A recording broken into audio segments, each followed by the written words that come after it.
All right, today I am working on our Honda Odyssey. Just kind of getting started. I'm gonna do the top end today, get everything prepped, but we are doing a timing belt and a water pump. So this is the kit you'll need. This is a 2011 Honda Odyssey. This is the kit you'll need. This is the manufacturer that manufactures the set for Honda. So it's the most trusted set you'll need. To get started, you need some coolant when you're done. That one's not full, I gotta go get another bottle. And then you also really want one of these sockets. This is a Lisle 19mm harmonic balancer socket. It's very heavy. You can see the walls on it are extremely thick. It just has a lot more mass to break the crankshaft bolt free. So I've used it quite a few times. I've done this a number of times. So I'm gonna get started.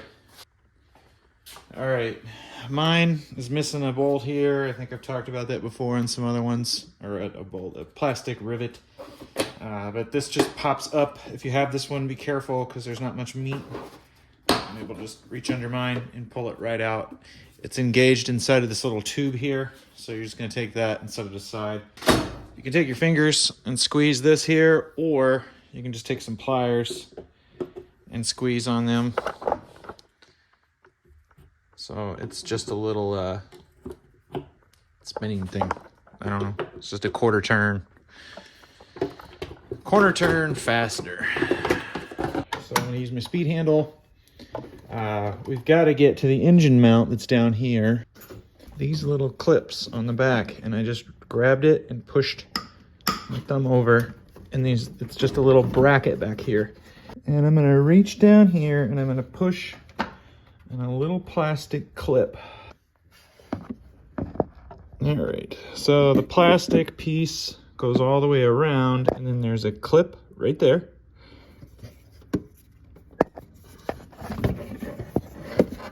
This little guy by my finger, and there's another one on the other side that you can see right over there. And so that's what's gonna release this little plastic cover. All right, then we gotta take these bolts off for the computer.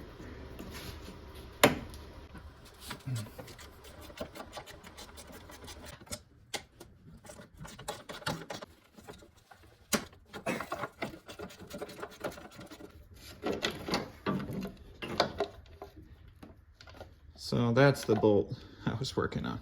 So next thing I'm gonna remove is this bracket. There's a bolt way down here in the back that I'm getting. You can see it right there. And there's another one over here.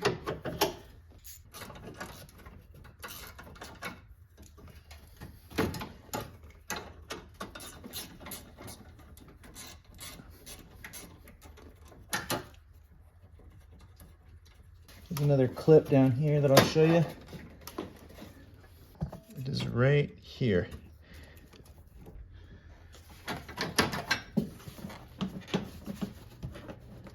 This box keeps getting stuck. Keeps re-engaging on that bracket back there. It's gonna be nice to have this out of the way so it doesn't keep doing that to me.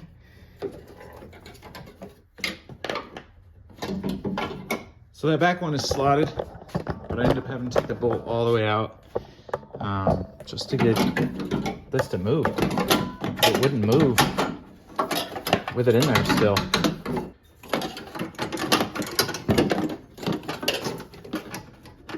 need my other hand. All right, so there's the bracket.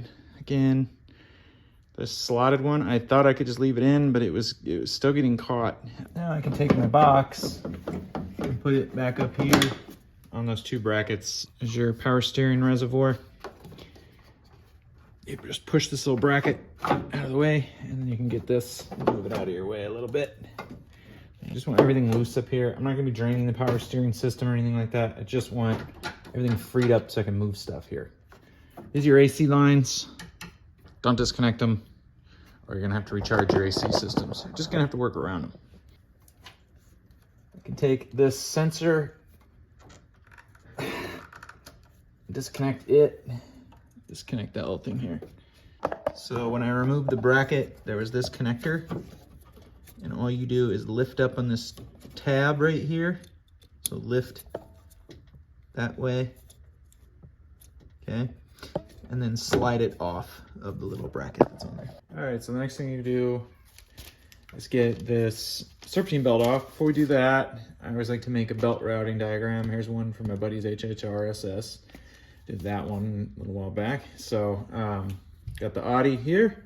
At the top, you got your power steering pump right there. And then below that, there's the tensioner. And I can't recall if the tensioner is two-piece or this is just an idler. I can't recall. It's been a little while. I've slept one too many days. And then you've got your alternator below that. So that's for the A. The AC compressor is below that, and then the crank is below that. So I'm just going to go ahead and do what I did here and write around and just draw a rough diagram of where the belt goes around these. So later you can reference. Otherwise, you're going to be getting there at the end going, how does this belt go on? All right. So the belt, the top goes from here all the way down to the alternator, down around the alternator, and up over that one.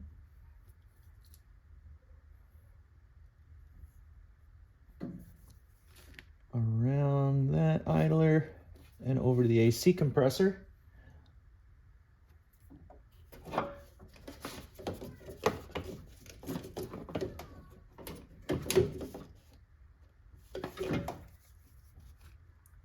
From the AC compressor, it goes to the crankshaft.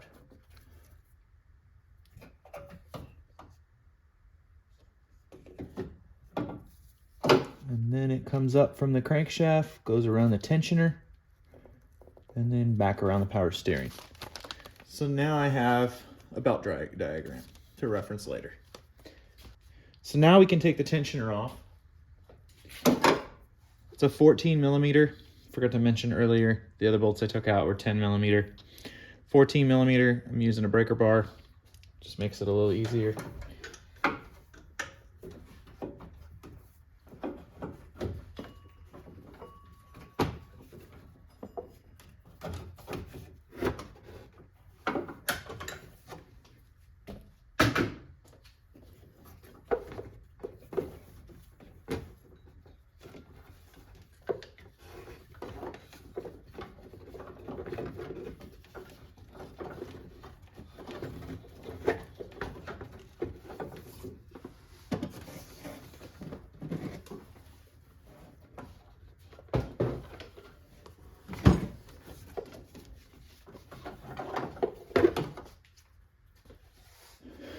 So while your belt's off, it's a good idea to inspect it. A lot of times you'll get cracks going this way across your belt. I don't have any on this one, it's a newer one. I think it's like a dozen cracks per inch or so is usually the limit. When they start cracking, just replace them. They're cheap enough. Just replace your belt. All right, for the power steering pump, you've got a bolt right there. All right, there is another bolt for the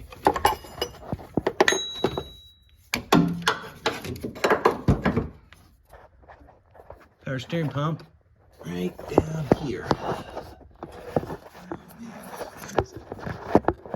Aha, there is this one right there.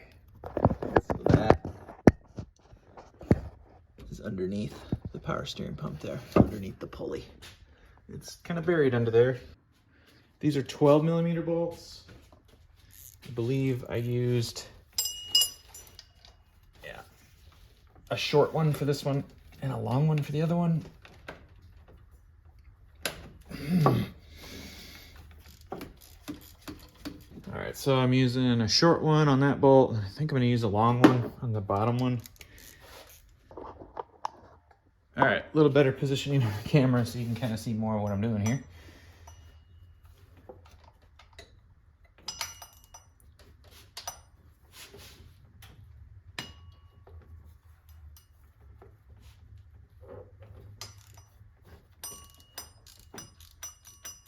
See, the power steering pump is already pretty loose. It's only 2 bolts.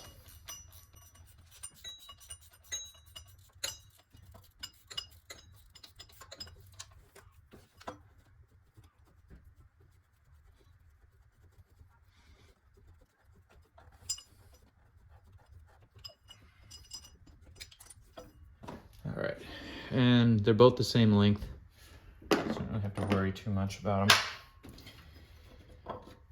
So the power steering pump is loose. My AC lines are loose. I'm gonna take the AC line here and put it back in that bracket. I'll put this up here, and I'm actually gonna take my power steering pump so I don't have to disconnect any lines or anything here.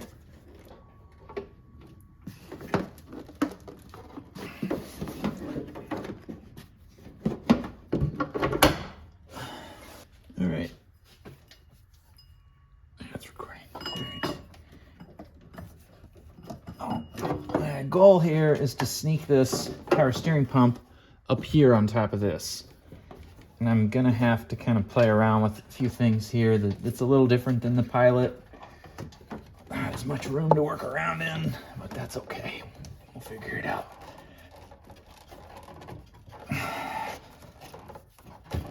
Okay.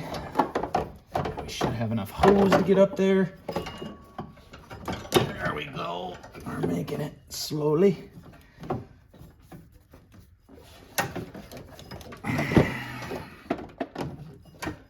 We're gonna follow this hose all the way back. Okay. There's an AC line, so I have to go down. I'm sure it's not very clear at all, but so there's a bracket right there, and that's what supports your high pressure hose. So I'm gonna take that bracket off. Hopefully that'll buy me a little more room. Looks like a 10 millimeter.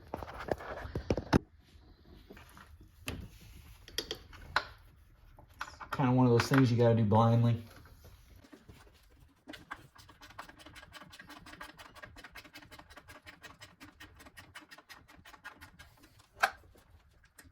I'm gonna leave the bolt in the clamp because the clamp is like a split style clamp. I'll show you kind of what I've done here. You can see the line is moved. Go back here.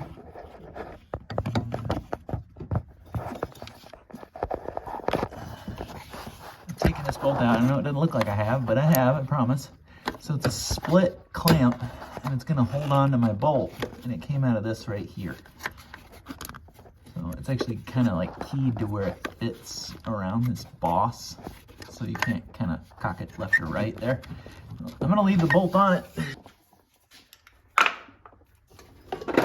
Oh yeah, it's a little more room.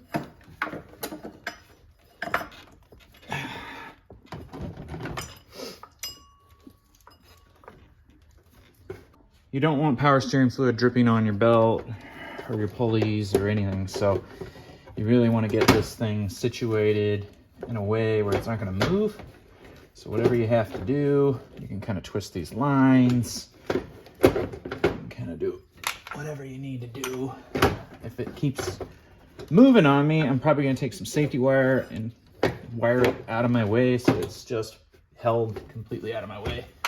I put this up here because otherwise the pulley will just scratch the top of the intake manifold there. All right, next thing I'm gonna go for is this tensioner. I'm just gonna get it from the top. It can be done. It has 2 bolts. One is the main bolt. So that's the upper one that I moved. That's the lower one. And then there's another bolt on the side of the tensioner that you can see right there. It is a 12 millimeter. So that one's got to come out too. Let's get a little better view from a little further out. So that bottom one's got to come out.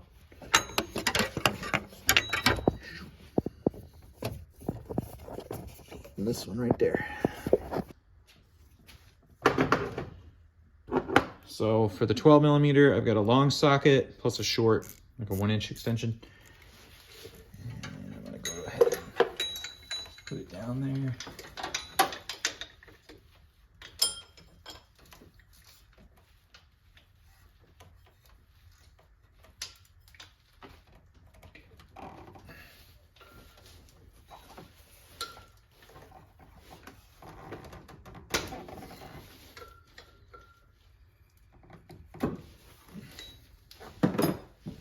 I went ahead and took the ratchet off because it's loose. And I'm just spinning the socket and the extension.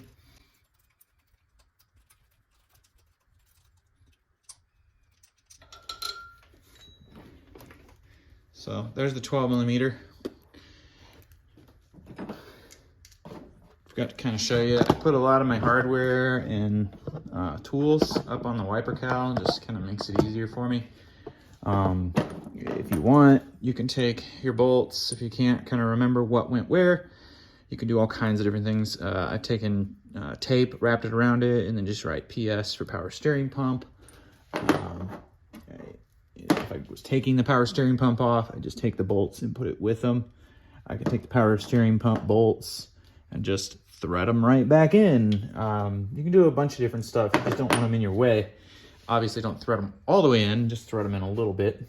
So that's just kind of a trick that I use sometimes, just to, instead of labeling stuff, it just saves you a few minutes.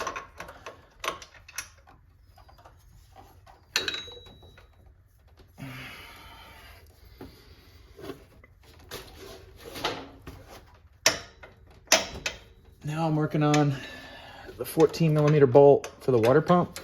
I've already got it broke free with my breaker bar. All right. So I'm going for that lower bolt here. Oh, I had my ratchet untightened. Here we go.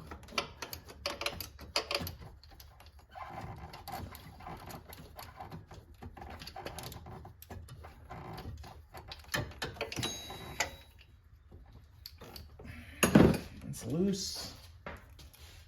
If you don't have one, invest in a good 1/4" ratchet. This is a snap-on. The teeth on it are really fine. It just makes stuff like this a lot easier rather than messing with something with a bunch of coarse teeth. I'm actually able to sit here and just spin it a lot easier.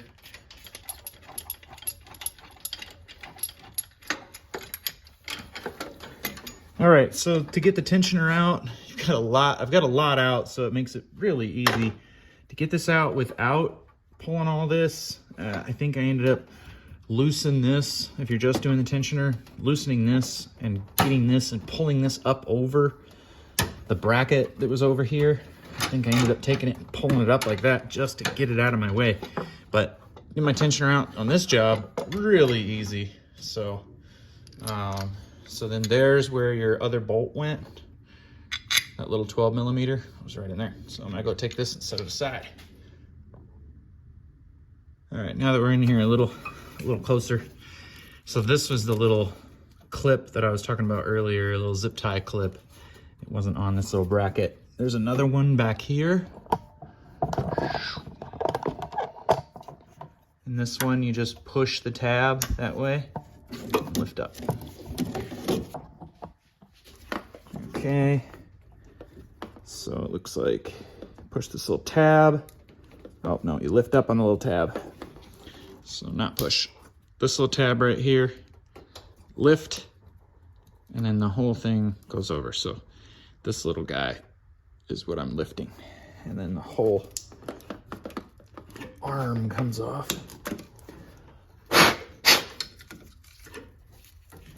And then I can take this and just get it completely out of my way.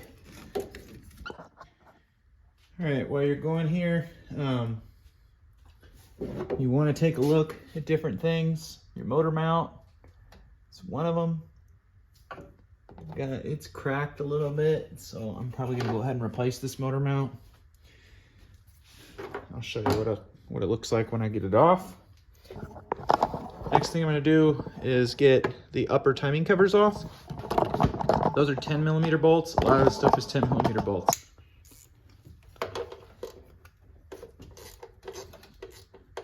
All these bolts for this timing cover, I'll show you what they look like. So the timing cover bolts, I just took this one out. There's another one here. There's another one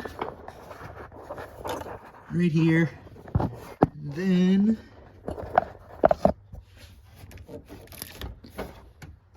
another two down there. Let's see if you can see this one there and this one there. And then it's the exact same on the back.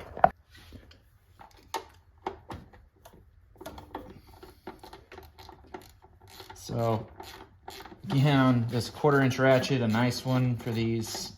Otherwise, they don't have much resistance. Otherwise, you're having to really do it all by hand. I've even got a finer tooth snap-on ratchet as well. This one has even less.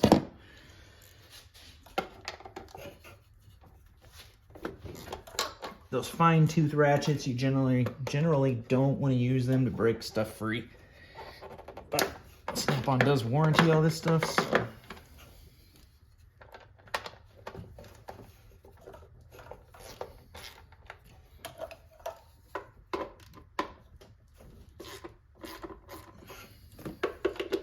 I'm just going around breaking it free with this other one because this ratchet's a pretty stout ratchet.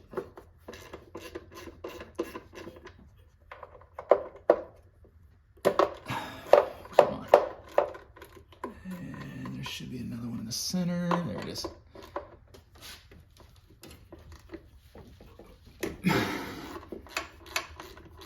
right.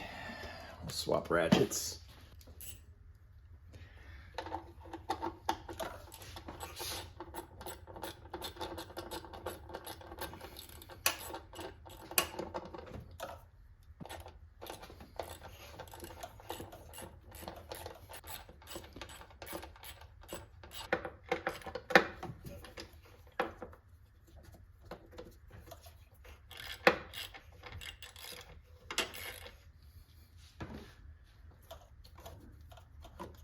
All right, and then the timing cover comes right off. So that's what we were removing. See where the bolts go in, 1, 2, 3, 4, 5. This is the little window that you can pop off. You can actually see the timing mark through. I'll pop that back on.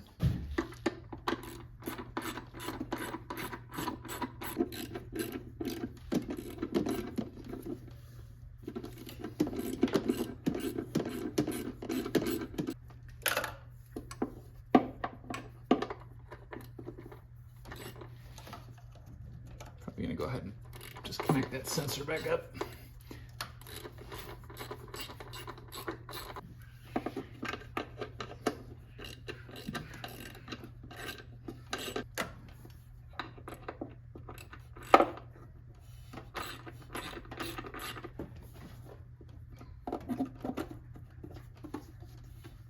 So this harness kind of sits inside of a little groove in the cover. So you just have to pull the harness out of that little groove.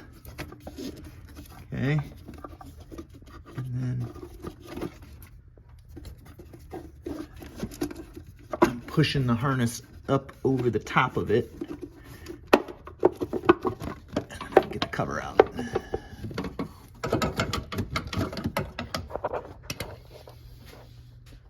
So again, so it's got this little thing, so you can't really mix the front and the rear up. All right, so we pretty much got everything accessed here for the belt. Tell you what, this belt really doesn't look all that bad, but I mean, we're already here, we're gonna change it, but it doesn't look terrible.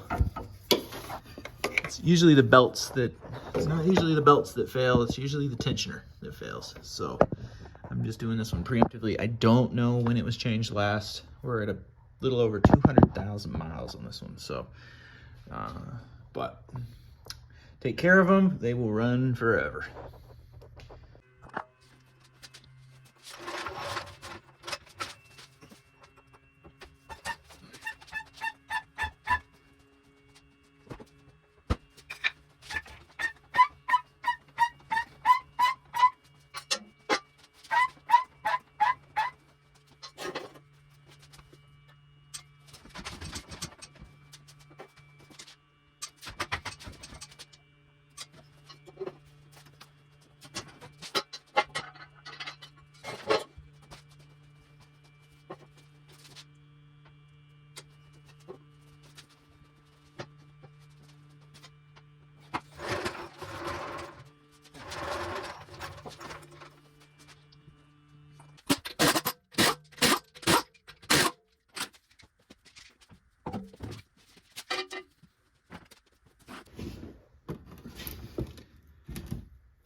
some of these are just pop style, they just pop out. Some of them are a little rivet style.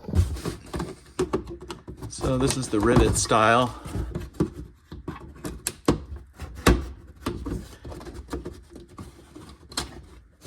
So you just take, if you've never seen these little fasteners, you just take the center out really, because it swells this part here. So you can take it all the way out, great. All you really need to do is pop it out just a smidge. Right angle now.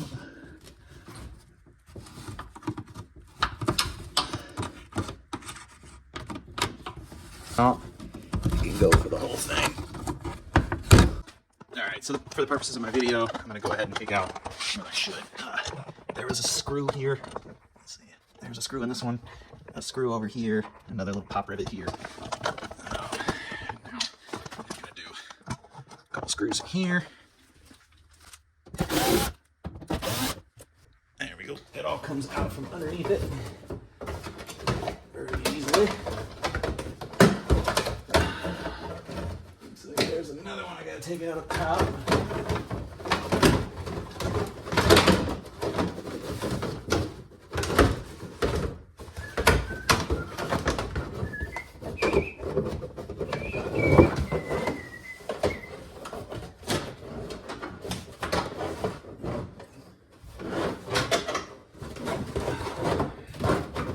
Gonna go ahead and take the rest of the fasteners out.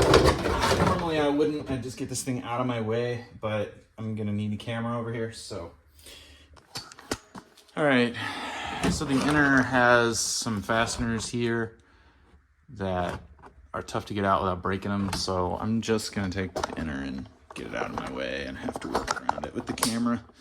This is what you'll be looking at once the inner fender's out.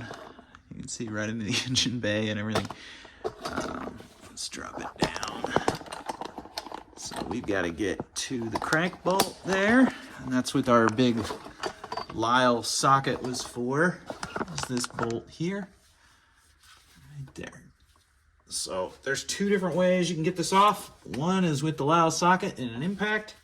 The other is the starter bump method. I'm going to go ahead and try the Lisle socket on it.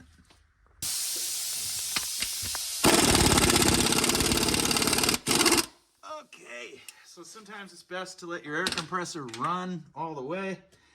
I just put a little bit of mouse milk. This is some of my favorite penetrating oil. But sometimes it's best just to crank your air compressor up as high as it'll go, let it run, and then once it stops, it's at the top of its cycle, and you're gonna have the most pressure you can to your gun. And that was enough to get it to go. So this socket is just awesome for this, for an impact. The other method, I've already got it broke free. You can see it's spinning now.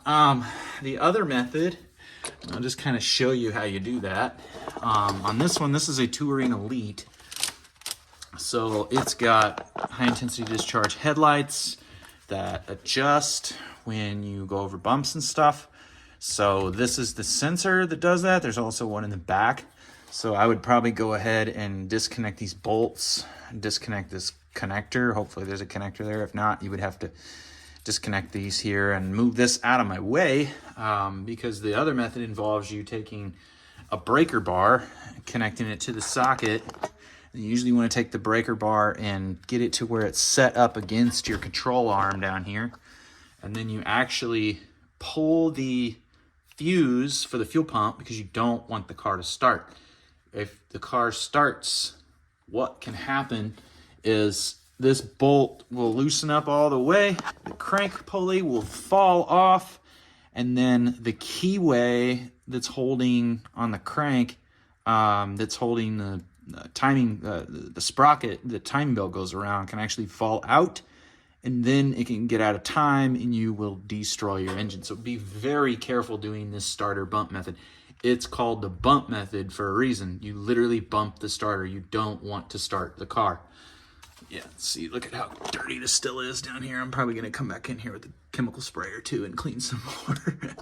But anyway, just a word to the wise there. You don't wanna, if you can avoid doing the starter bump method, that's the best way, is just completely avoid it. So what you would wanna do with the starter bump is literally take your breaker bar and get it positioned up against your control arm here. It's best to have two people, one person hold it. I suppose I wouldn't have to move my sensor for my lights here if I was holding it. But again, it's literally a bump. You want to use the force of the starter cranking the engine over to bump it and break it free. The intention isn't to take it all the way off with the starter. So you just want to bump it and shut it off. So, but that's the starter bump method. Get the Lisle socket and get yourself an impact.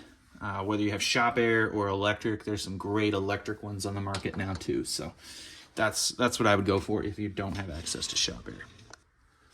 Go ahead and get the bolt all the way out.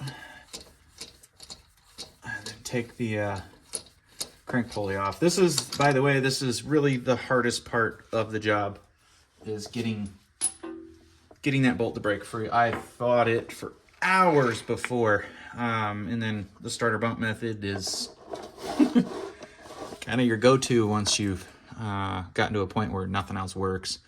So you can see inside of here now, right there is your keyway. That's what I was talking about. If that were to slip out, that wouldn't be good. So pay attention. The keyway is flat there on this end. There's going to be a tapered end and a flat end, and I'll show you that when I get it out. So we're going to take the pulley off now, and you just grab it with both hands, give it a little wiggle, and just keep wiggling it, because it's a close fit, but it's not pressed on by any means. Oh, there we go. I think I'm gonna give it a good cleaning in here, and then we'll come back. All right, I got it all cleaned up as best I could. We'll go ahead and get it in time with. All right, so it's easier to see with this off, but this little rectangle up here, that is your crankshaft timing mark. There's also a timing mark once you get this cover off too. There's a mark on the crankshaft pulley itself. Those little grooves right there, there's one, and then there's three right next to each other. To be honest, I don't know which is the timing mark right now. I'd have to line it all up. I think we're gonna go ahead and proceed with taking the cover off. Yeah, just breaking them free can be tough.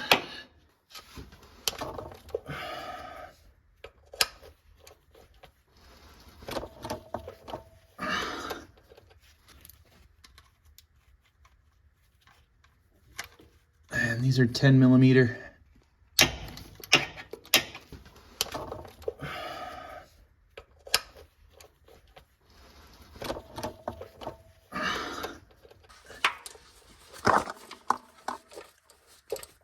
That one free. And then there's another one way up there. This guy.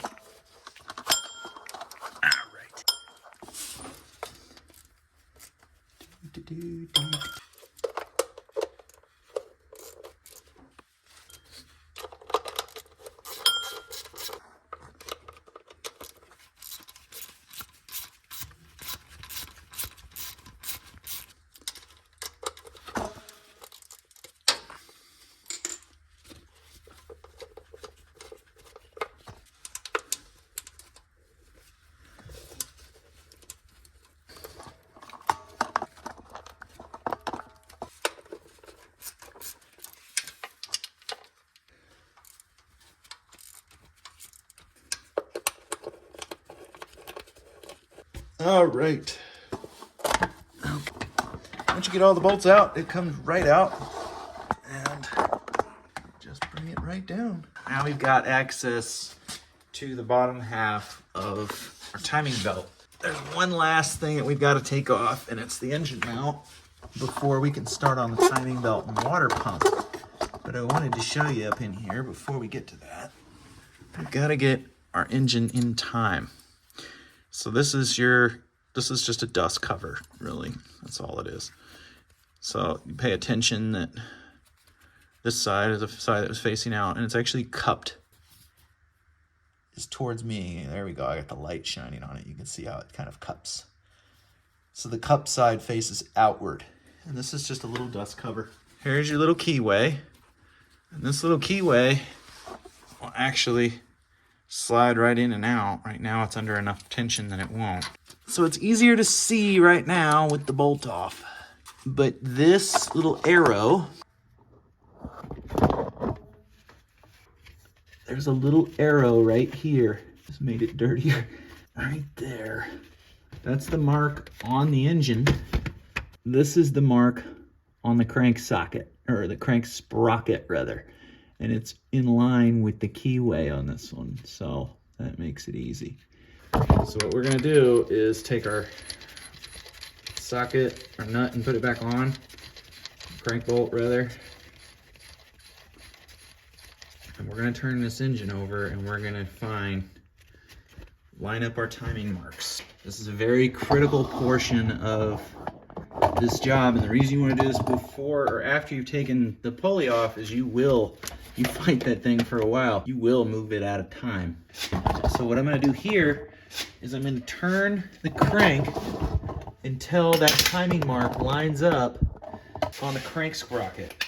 This is easier to do with the spark plugs out. You're going to have some resistance because it's going to build some compression. So just be mindful of that. It's not going to be an easy little thing here. You're going to have to give it a little bit. It's not going to be terribly either. But don't think it's going to be. And again, I'm mostly fighting just positioning in here. Normally I would get all the way in here almost and be right up against it, but got the camera. Let's see if I can get you. Might help. I have too much stuff in here.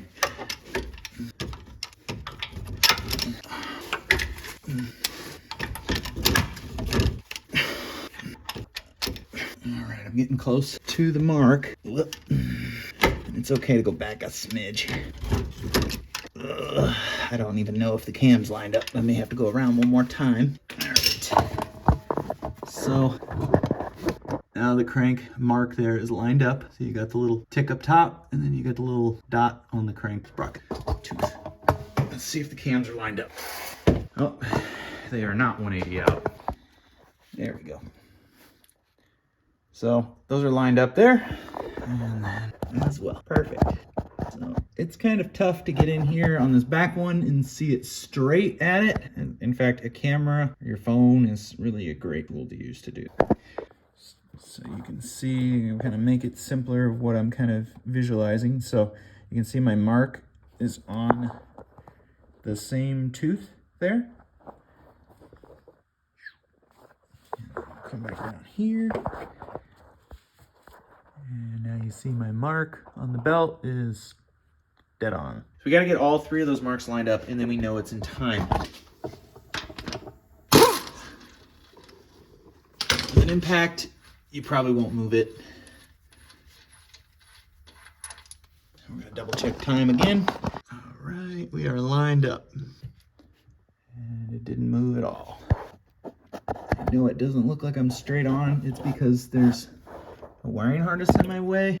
The back one is the toughest one to see, and that's the one you got to make sure. Okay, and it's dead on. So another thing you can do to make sure this back one is good is I've got a chisel gauge, but really just a short 6-inch scale will work too, because it's got, you just want something with a 90-degree angle on it. So I just take this and I set it against it. And I'm trying to I'm rocking it to try and find where it rests flat. And then I look by my thumb there and I can see the green mark. And then I take a Sharpie and run it down the side of my gauge there. I don't have another hand free to do it, but I already did it. So now you can see my mark on there.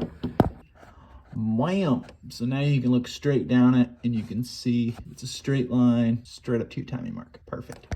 I'm gonna go ahead, I'm not gonna take the engine mount over off tonight. I'd be done with this. I've done these things in like 4 hours, but fiddling with this camera, it's taken me forever.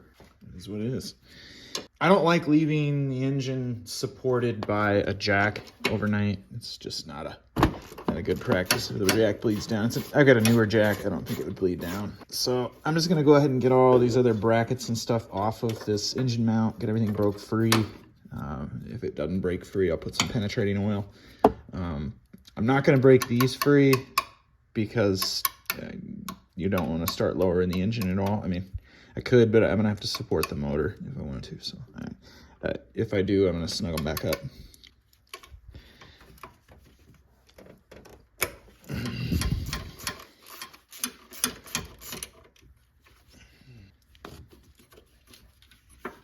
So this is just a ground here, which I'm not just saying like it's a ground, like it's not important. It is very important. You don't have to get this stuff all the way out of here. In fact, I'm just gonna take it and move it out of the way, but not too far out of the way that I forget it. And this bolt, so I don't forget it. We'll go right there. And word to the wise, if you're tightening something up like that, don't put it in with the ratchet. Put it in by hand. You'll cross thread it and then you'll really be upset. This little thing is just a weight on the side of the engine mount. I mean, it's supposed to be there, but I'm gonna go ahead and break some of these free. I'm gonna put a jack onto the motor. I'm gonna go ahead and just break this free. I've got weight on the motor. So if the bolt doesn't want to break free, that's your first sign to stop. Okay, so these are breaking free. I'm just going to go ahead and snug it up because I'm not going to complete this tonight, but I'd like to know that everything's coming apart. I'm not going to fight anything.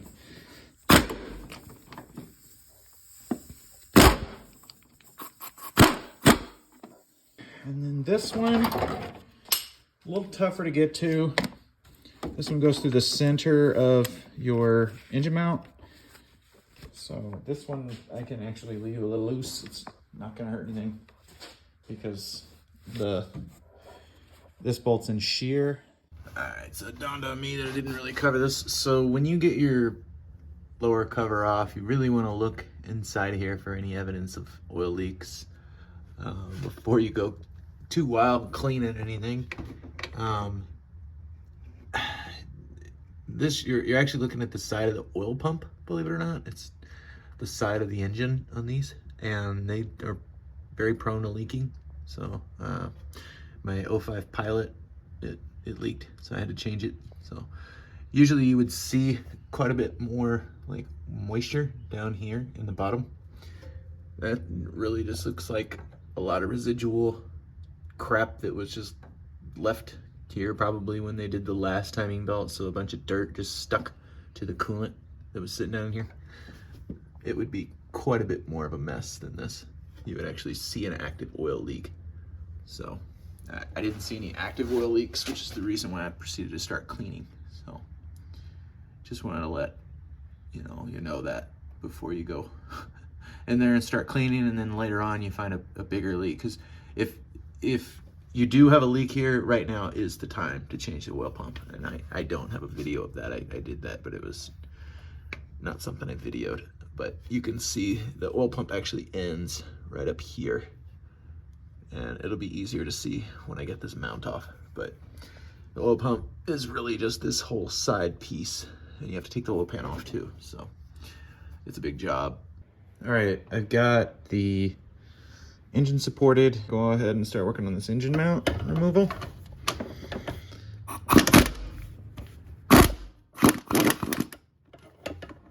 I like to take out both bolts just in case it wants to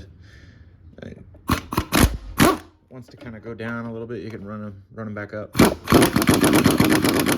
or run them back in rather. Now we'll work on this one.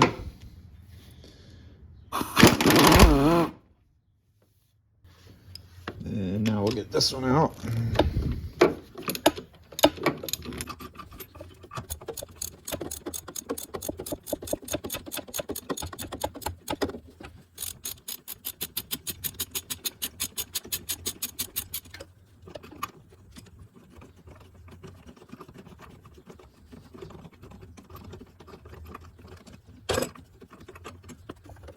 So this little weight that's right here just is clocked straight up and down.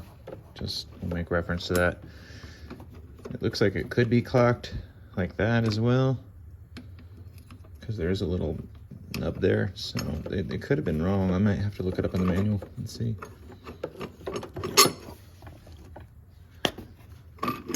So again, I'm just gonna keep all my hardware together. So I'm just gonna take all this and set it aside.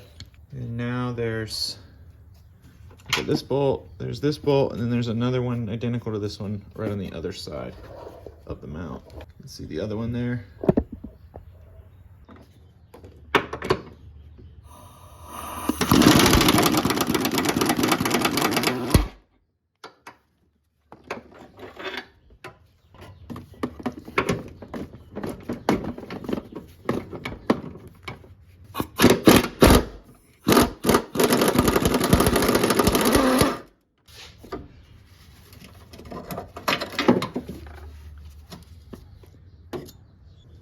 So earlier I was talking about this engine mount. It's not in terrible shape. It's got a little crack up here, a little crack down there. That's all cracked around here. So I'm gonna go ahead and replace this. So here's the other side. So that's not a crack down in there. That's just a split in how the, like it's split all the way around in there. That's normal, but this right here is not normal. That's ripped all the way through. So we'll go ahead and get a new one on order. Now we can go ahead and tackle this portion of the engine mount. You have to get this out in order to get the water pump out of there, because it's buried behind it. Looks like a 10mm bolt, so I'll get set up for that one. All right, work on this bolt first.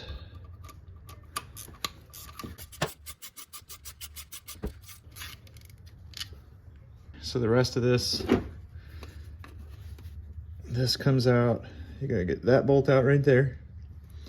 There's another bolt down inside of there. And then there's another bolt right down there. And it's underneath it. One of those, I believe it's the one in the casting there, has to be installed wet. You'll see sealer on it when you go taking it out. But they're all 14mm. All right. I like this 3/8 breaker bar. It's long. It's the cheap Cobalt one.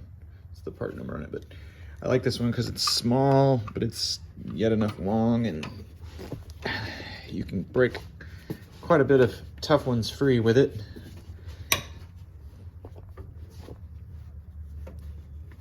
But the head on it is really shallow, so getting into a lot of tight quarters, it comes in handy. This is definitely a job that has some tight quarters. So next bolt is this one. I'm just gonna break them all free.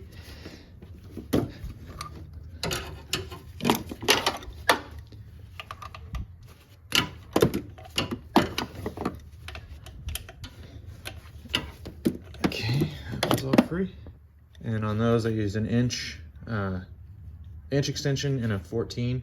On the upper one here I didn't use an extension at all. It's just a shallow 14. On that lower one I'm going to use the same extension. A 3-inch doesn't fit. It ends up hitting this part of the frame.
There's the lower one. These bolts are all different lengths, so it's just taking that lower one out, but then leaving these upper two in, not taking them out at all. Just take the whole thing out and then drop your lower one back in it. I think the lower one will bump into this frame and it just kind of gets in your way if you don't take it out.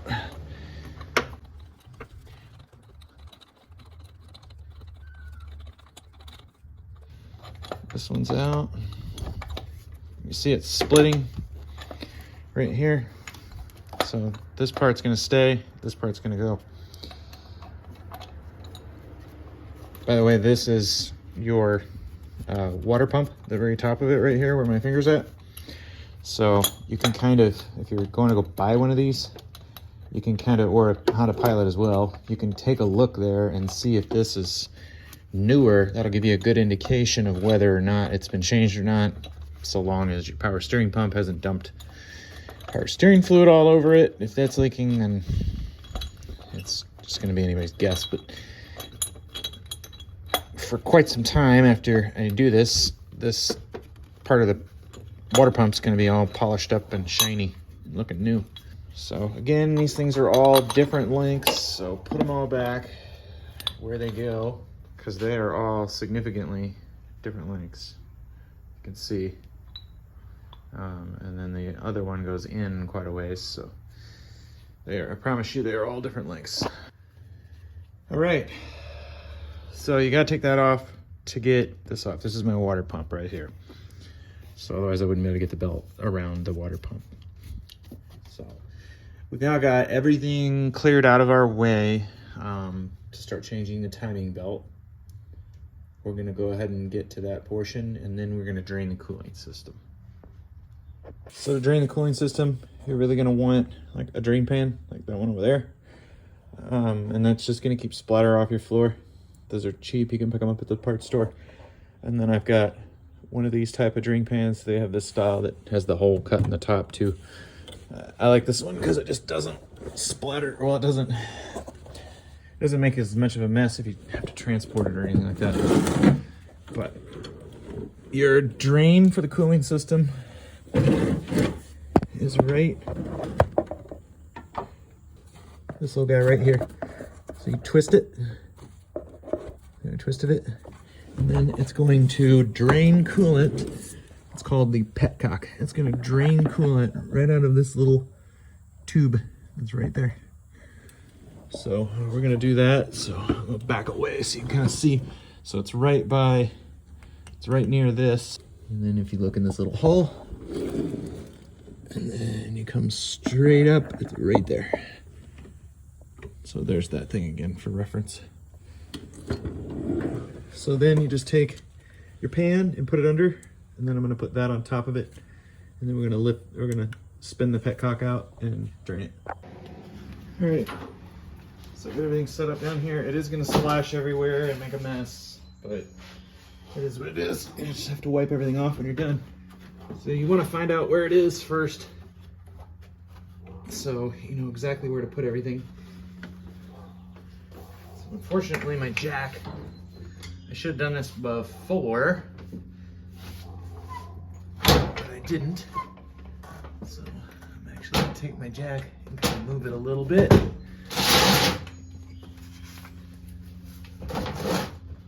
All right. Now, I've already broken it free. So it's just gonna come down as soon as I get it turned enough. You don't want to take the petcock all the way out or you will make a huge mess. You just want to get the petcock open so it opens the drain valve portion. If you take it out all the way, it's gonna splatter fluid out the front as well as down, and that will make a giant mess. So I'm gonna let that drain. It's gonna drain very slowly that way, but I'm minimizing my mess. I'm gonna be working on a couple other things while I let it drain. Another thing we need to do now that it's kind of starting to drain is burp the system or get some air able to go in, and you'll see that it picks up and drains a lot faster. All right, so the next thing we're gonna go ahead and work on is relieving tension from the belt. I was talking to a buddy and he said to put a breaker bar on the cam here because the back cam likes to move. I hadn't had that happen. It's a 17mm bolt. So it worked out with the breaker bar. I've got it up against the firewall back there. I wouldn't put it up against the AC line here. One, it's gonna move. Two, you could crush it. It's not gonna crush the firewall back where it's touching back there. Kind of hard to see what it's hitting on back there, but it's directly on the firewall. You see our coolant is starting to slow down. I'm just gonna move this around. The more you keep it going straight inside of there, the less splatter you're gonna get all over the floor. If you just have it splattering on the top, it's gonna make a mess everywhere. All right, so there's a couple different methods to relieve tension from the tensioner. The manual, believe it or not, that comes with the timing belt kit tells you to remove one of these battery hold downs and grind the tip, not to a point, but take some of this, the meat off. I don't like to do that. One, these bolts rust. So two, if I break it, well then I need to buy a new battery hold down. So, and three, they're really long, so getting it down in there is kind of tough. So they're saying to take that battery hold down and put it through here, this little eyelet. We're gonna go down here and look at it on the tensioner. It would be really long. So they got number 9 here. Where's a little? So it says remove one battery clamp bolt, screw into the auto tensioner bracket. The other big problem with it is they're cheap, pot metal. They're not grade 8.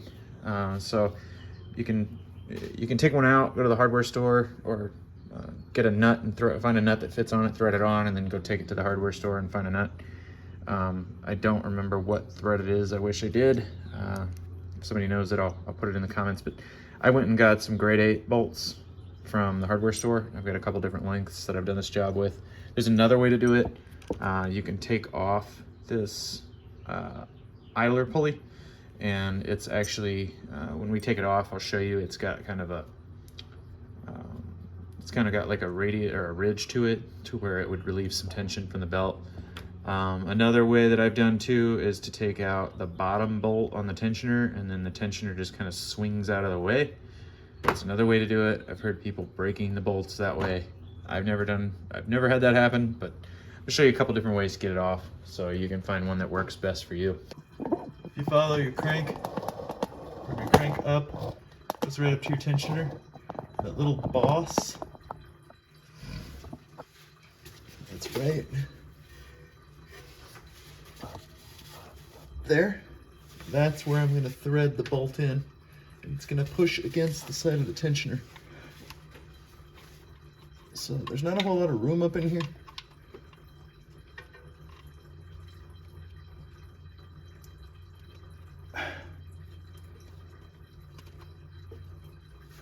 So that's where you would thread the bolt in, and then that's going to relieve the tensioner. I'm probably going to go ahead and put the camber up at the top so that I can work from the bottom.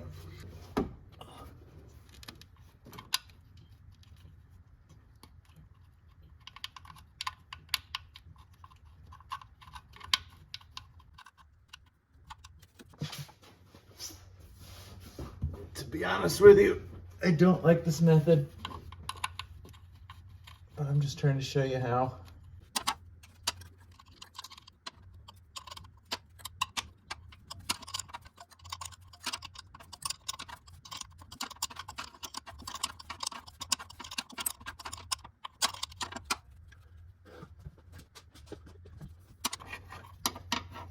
As you can see, it's not easy. There's just no room to work in here.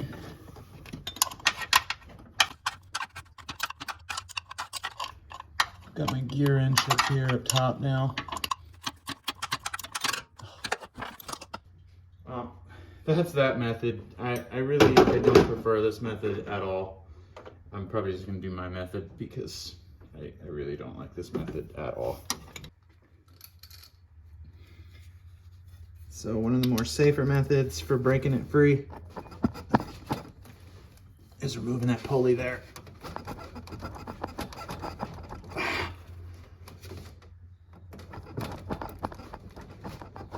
Oh man, it's tight.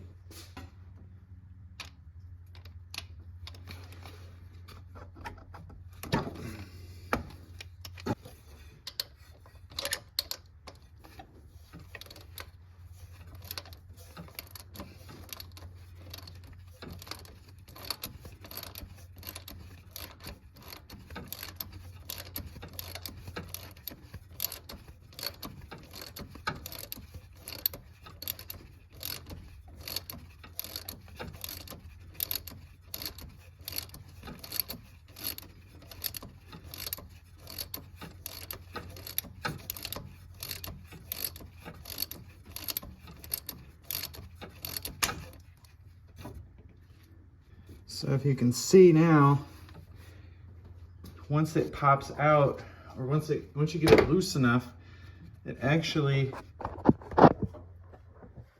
comes off centered on it. So you see that it popped out, and now we've got slack in the belt. So now I've got plenty of slack. My belt is actually loose. None of my cam gears moved, thankfully.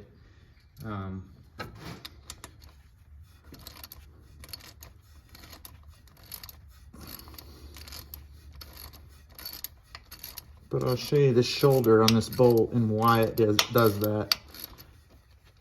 I actually like this method a lot. There's no risk of anything breaking. It'll be the first time I've done it that way. Like I said, I usually take the tensioner off. So this bolt has a shoulder on it. And when it comes out, see, it's not a full length bolt. So it kind of centers itself up on this little shoulder portion right here as it makes its way in. This piece down here is just a guide for the belt to keep it on the crank. You could grab the belt and slowly drag it out of there, but it makes it a lot easier if you just pull this piece off. It's only 2 bolts. Or 2 nuts, rather.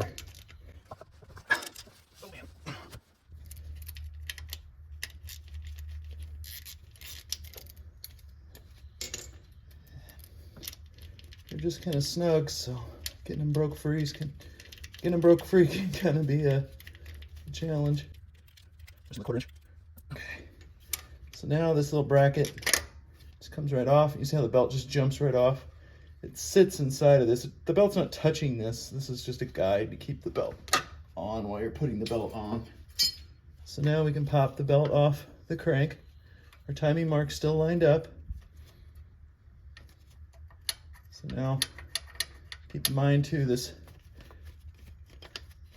crank sprocket is loose. So if we went to try and pull the belt off, it could pull the sprocket off. Now this keyway, remember what I was saying, how it's tapered. The other end of it has that little taper there. That goes towards the engine.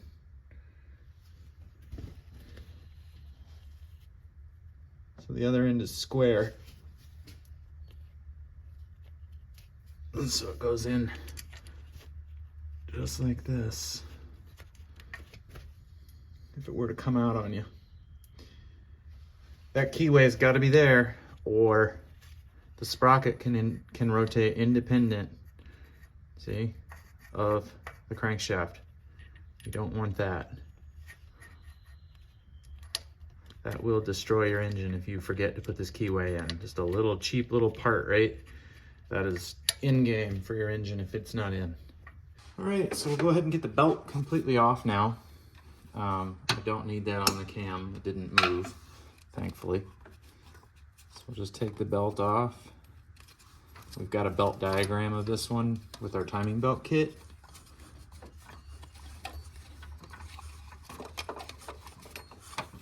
And that's your timing belt. So now I want to compare the lengths of the belts. Is this thing in my way? Kind of is. So I'm going to grab the new one and the old one and just compare the length. So like you would a serpentine belt. You take it and you hold it out like this. And you kind of stretch them. You really don't want to stretch them too thin. This belt actually says don't turn it on a tighter radius than it would on the pulleys on the car. So it's getting dangerously close to that, just doing that. But I can feel they are about the exact same length. Just kind of one of those things that I do just to ensure later on I don't have issues going together. Now you go put it on and then you find out, oh my gosh, this belt is considerably longer. Do the same thing with serpentine belts. All right, so next thing we got to work on is taking our tensioner pulley off. Again, it's another one of those bolts with a shoulder on it to center it up.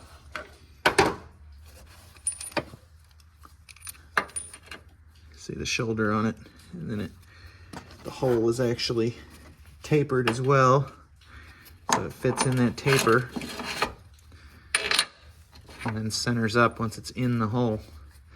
But most of the way in, it can be quite wobbly. So that's on top of the water pump. And we've got our tensioner down there too.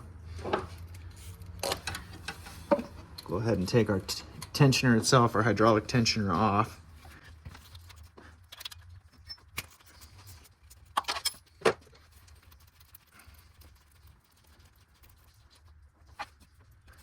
So I usually take the bottom one out and then it just swings out of the way. So we got a new tensioner to go on. This one was a Gates tensioner, but got a new one to go on too to replace this one. Kind of see some fluid inside of there, or evidence of it, so I'm glad I got this off. It looks like it was starting to leak. It's not quite leaking yet, but it is starting to leak. Now it's time for the water pump. So we are gonna have a little bit of a splash, so you wanna get your pan ready underneath. So I'm gonna do that real quick and then start on the water pump. All right, I got a pan under it.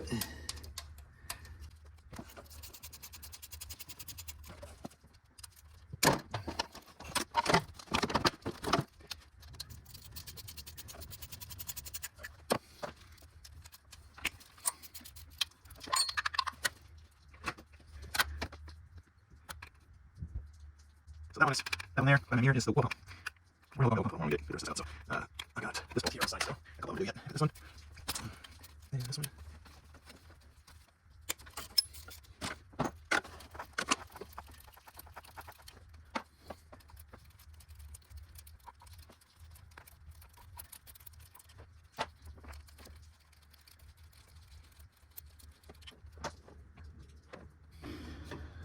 All right, now I need to look it over.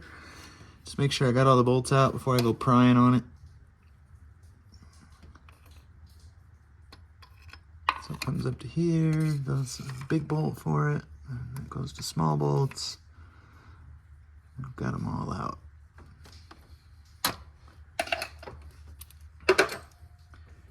Now, it's going to dump some coolant in here, and there's nothing you're gonna really do about that. I usually kind of come up here.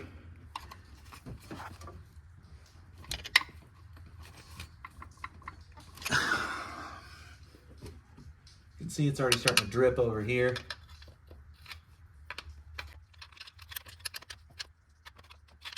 Kind of scratching in here. Cool. There's use a weep hole. I'm actually just trying to minimize the mess that I caused down here. I want to try and drain some of it off.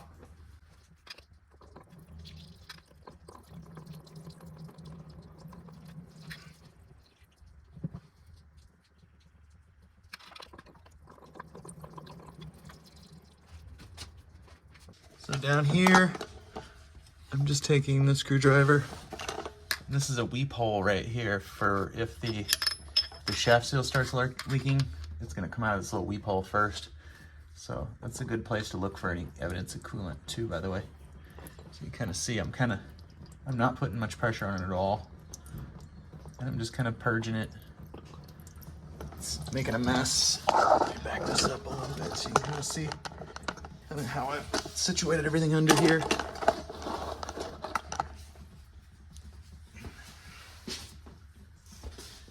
I'm trying to just minimize my mess. Lift that back up and dump everything out. You can see just running down the block.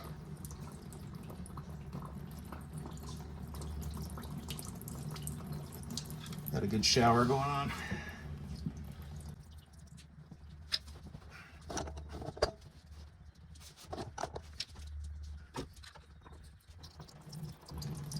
It's a lot easier with an engine support bar. You don't have your jack in the way. I'm getting coolant all over my jack, so I'm gonna have to make sure I lube it when I'm done.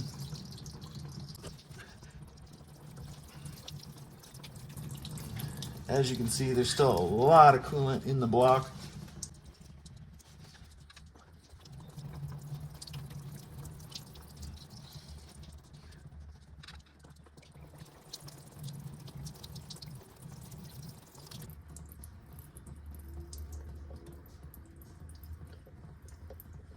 You can see it is pretty much quit. So we'll go ahead and take the pump off.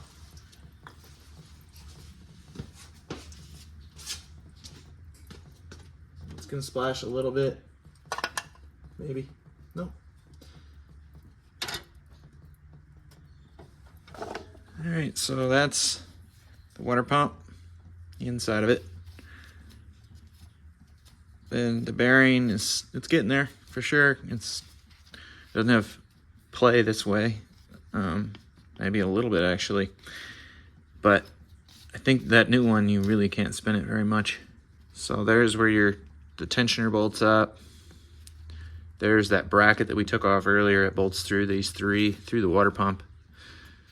There's a little alignment pin on them too. This is that little piece that I was prying on.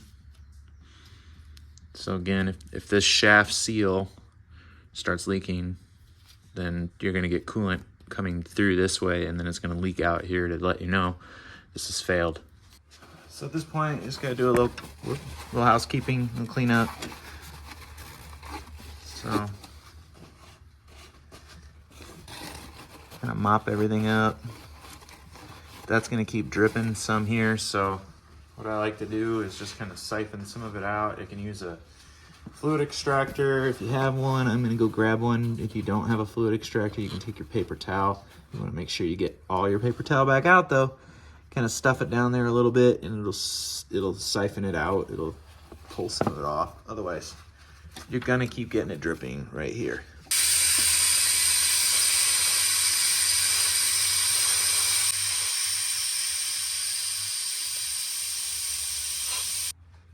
Next thing I'm gonna do is just clean up this gasket surface. I'm just gonna take a red Scotch-Brite pad.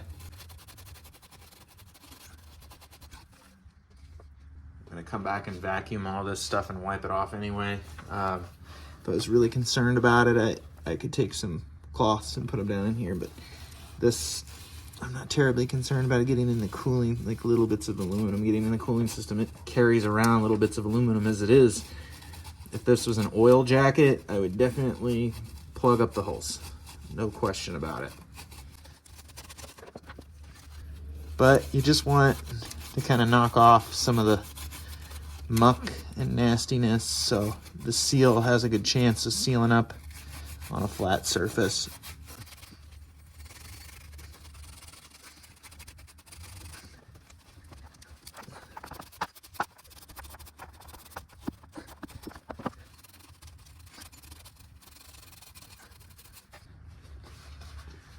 So I'm just gonna go ahead and wipe everything off. I'm gonna come in here with a vacuum and vacuum it all up as well.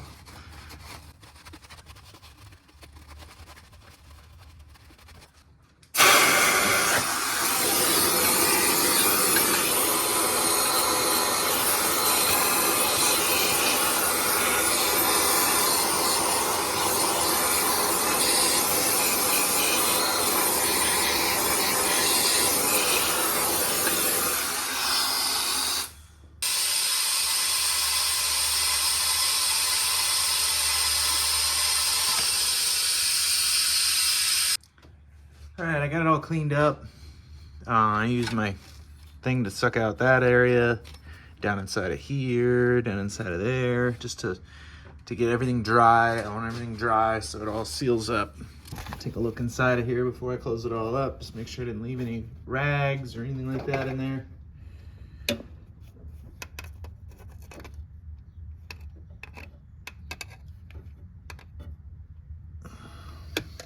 Looks good.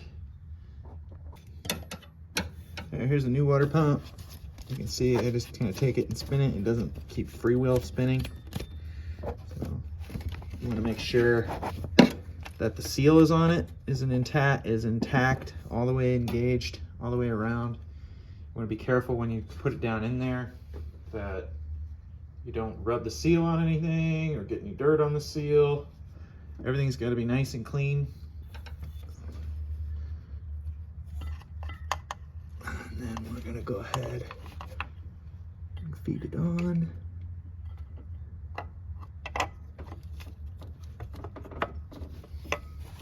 And you want to engage those pins. So there's one up here and there's one down below. Okay, they're engaged and it's on. So now we're going to go ahead and start putting the bolts for the power steering pump on.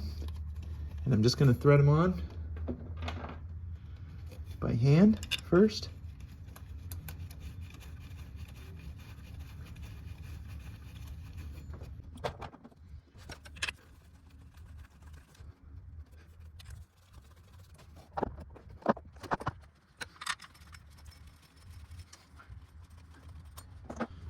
Now we want to go around in a fashion that we kind of work our way out from the center. So these are center bolts that are going to be held on the bracket. Can't get those in just yet. So we're going to take these. We're going to start with this one. We'll take it and snug it down.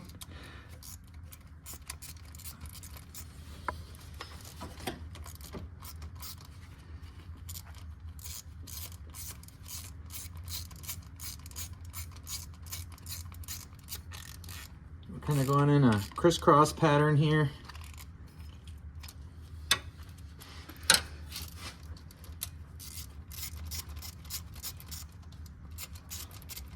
Kind of evenly get this thing clamped down, working our way from the center all the way out.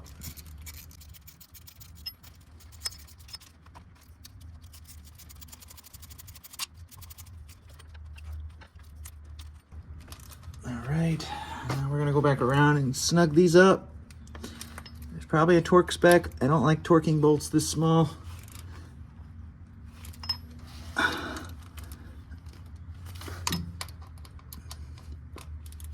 Not without a freshly calibrated torque wrench. So I'm just getting them snug, just as snug as I can kind of get them with a 1/4 inch drive. That's why I'm using quarter, so I don't break anything. So I'm holding it all the way out at the end and just snugging it up until it's got a decent amount of resistance. Kind of trying to just getting it as even, just by feel, evenly tightened down. The kit should come with a new tensioner. There's my new tensioner. You want to leave the grenade pin in.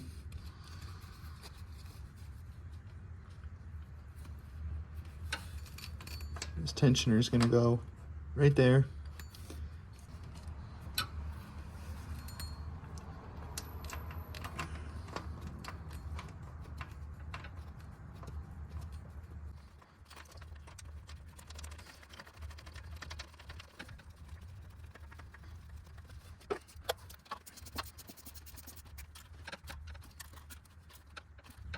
Again, these probably have a torque spec, but they're tiny little bolts. Snug them up until they're fairly even. If you wanted to use a torque wrench on those, they are 9 foot-pounds or 12 Newton meters. So your old tensioner pulley will have this little sleeve inside of it. Your new one does not come with a sleeve. So do not put this on without the sleeve, or you're gonna have some problems. It's not gonna hold in there concentric. So you see the sleeve falling out. You see the one without the sleeve. So the blue one is my new one. I'm gonna take the sleeve out and I'm gonna slide it in my new one. That's what lines up with my bolt and allows my bolt to not be chattering in there. Now if I put it in there without the sleeve, my bolt can move all over the place. It never lines up.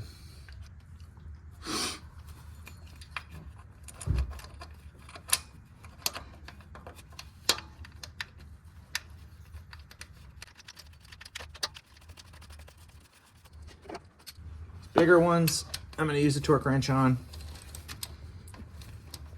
Just gonna snug it up. I'm gonna go to the next one. When I took these off, I always set the pulleys and the bolt in the way they came off. Otherwise, you get to the end and you go, boy, which way did this go? I don't know if you can tell. The little flange sticks out on one side and it doesn't stick out on the other. This side goes against the vehicle. So I'm gonna take this here. So that's my new one down there. So I'm gonna take this bolt out. Just swap it straight over to the new one. And then we're gonna go straight on and in. If you didn't set it against it correctly, this won't spin once it's on. So that would be a key indication you got it on wrong. If you did that, the belt would lock up, and yeah, you could destroy your engine. So you want to make sure all these pulleys are free spinning when you're done. In fact, this one may have kind of needed some sealant. I'm going to take it back out real quick. So this has what appears to be a little sealant on it. I'm going to go ahead and put a little on and put it on wet. All right, this one's going on. Put a little Honda Bond on the threads. You don't want to go too nuts with the Honda Bond, just enough to really cover it.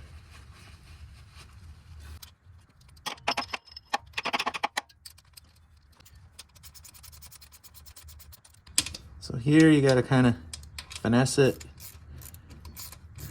into it, kind of get it started anyway. So I've got it snugged up. Make sure that it spins. If it didn't spin, you would have it on backwards like I was saying earlier, and the belt won't rotate. Gonna have some big problems. Okay, now we need to snug it up a little bit, and then we'll torque them.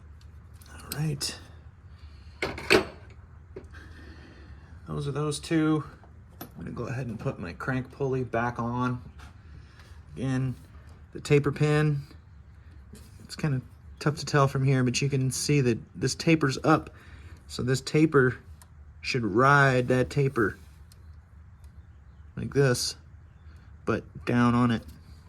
So go ahead and put this on.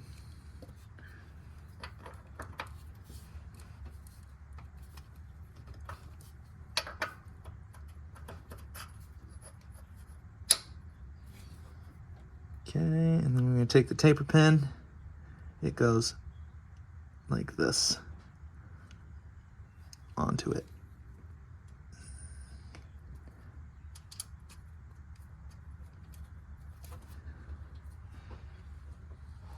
Oh, oops. The side that's in my pointer finger here goes on the bottom there, and this side that's on my thumb is at the upper side.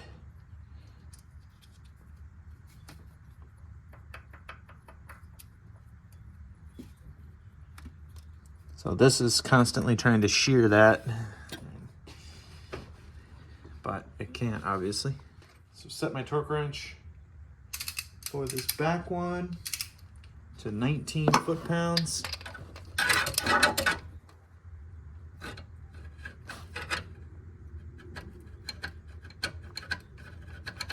It's where it's really easy to break stuff with a 1/2 inch because it's kind of tough to tell that it's popping, but it is here.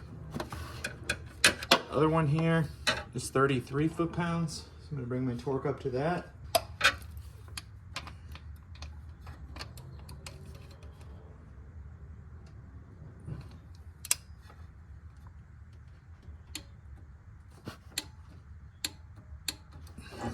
There's 33. Now that we got that torqued, these two are snug. Water pump bolts are snug. Everything's ready to go. Ready to put the belt back on. I'm not gonna be wearing my gloves because I don't want any of the grease and everything that's on my gloves to get on the belt. If I recall correctly, you really want to start at the crank and then work your way around back to the tensioner because you want all the tension at the tensioner. So I'm gonna go ahead and get the serpentine belt wrapped around the tensioner first, or around the crank. This is the first thing I really need to do. And then you take this little bracket and slide it in so you're around the crank.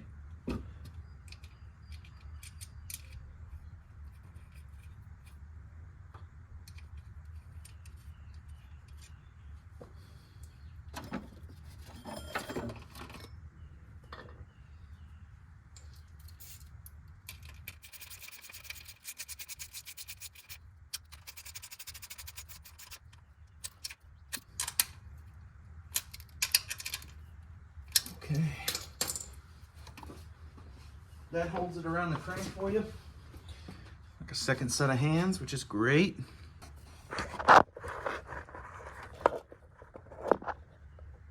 So now we can go ahead and start working on the belt. So the belt diagram shows the belt coming up over this pulley. So now I can actually take this and really pull the slack out of the belt. That's my goal right now. I don't want any slack between this first cam gear.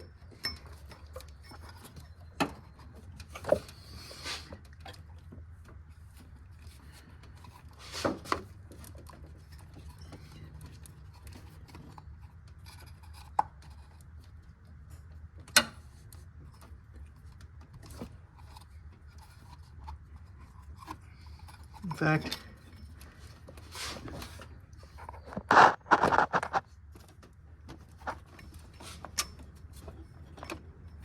you really want to try to feed it into the first few teeth on your cam gear. And then slide it on. You can see I'm still not quite where I need to be on this cam gear.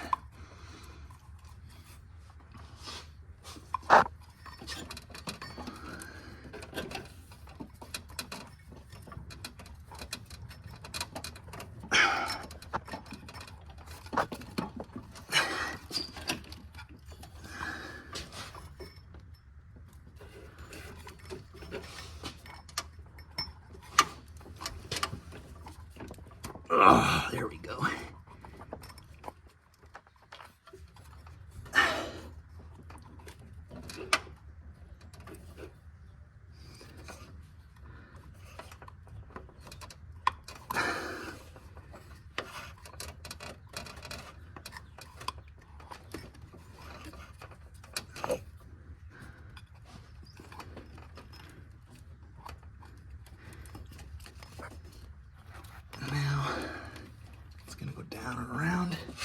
And then we're going to kind of feed it onto the cam gear here.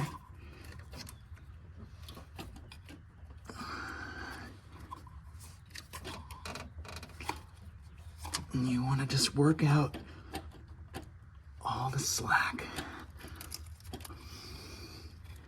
and get all these teeth to engage. It's not super easy, not super hard either. It's just kind of tedious.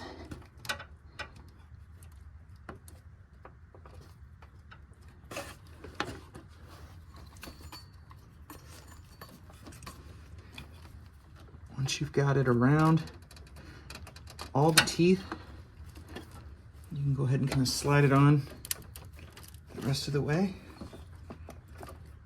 to the cam gear.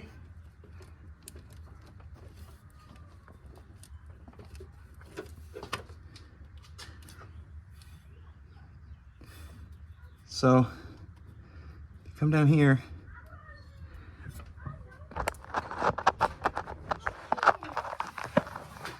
Daddy, what?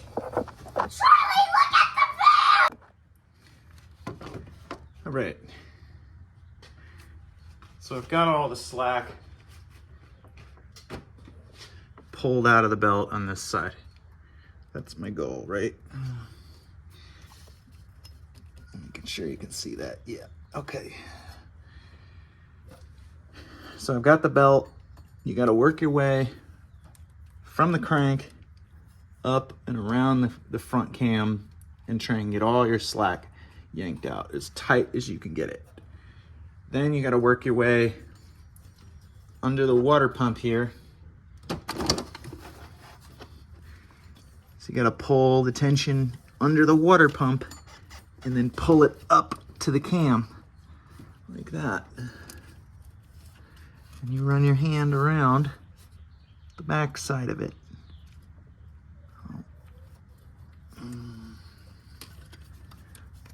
Now this cam on this side has a flange, so it makes it even tougher to get this one on.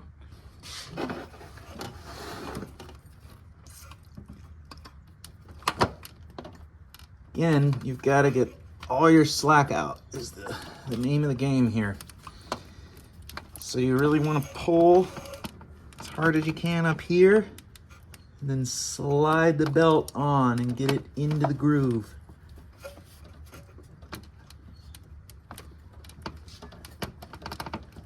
You'll know what's in the groove when it sits down in there.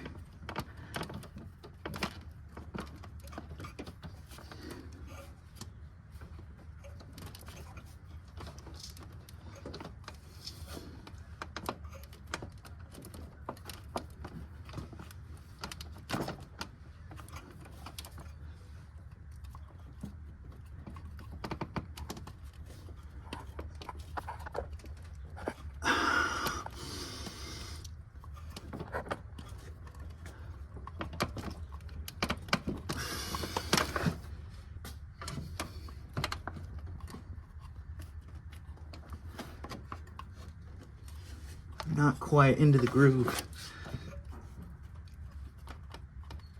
There we go. You could start seeing it laying flat into the groove along here.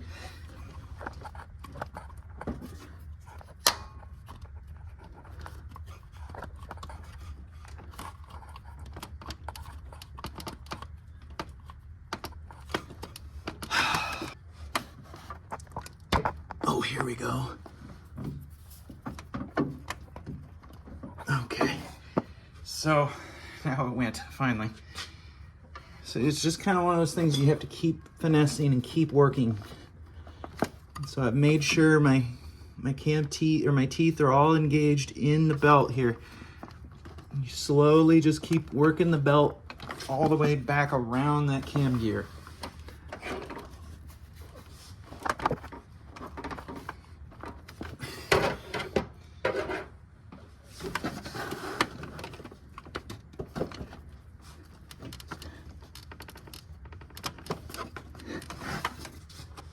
It's just not wanting to go on. It's biting me. Oh, you know what it is? You gotta make sure it's... Ah, there it was. There's a little bit of a flange under here, just like this. I forgot about it. The belt has to slide underneath or you'll never get it out. I totally forgot about it. So all your slack should be right here. So you kind of got to reach back here and feed the belt. Feed the belt around that. There's another boss just like this underneath. So you feed the belt underneath that and it'll go right in. So this is where all my slack is now, on this side of the belt, or this side of the tensioner. So there's no slack here, like very, very little. Very, very little, very, very little, very, very little. And then I'm gonna have slack down here because this is for the tensioner to pull all this out. Take this down here and show you. So that's nice and snug. That's nice and snug. This is all loose for the tensioner. But what that ensures is this timing mark stays in lined up, right, on the crank. We want this timing mark. All right. My kiddos interrupted me, so trying to figure out where I was.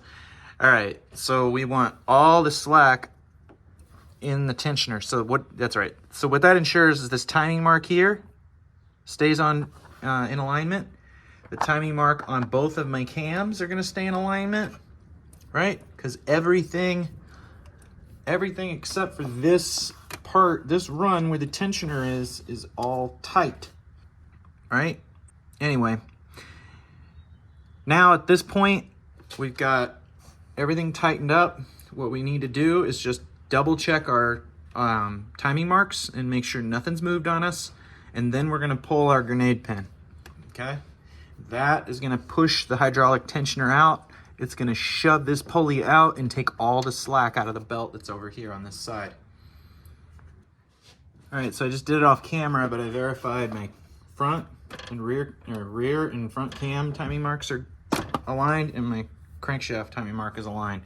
So now I'm gonna go ahead and pull the grenade pin, and all you're gonna do is just twist and pull this pin as quick as you can. It's easier to do from the bottom.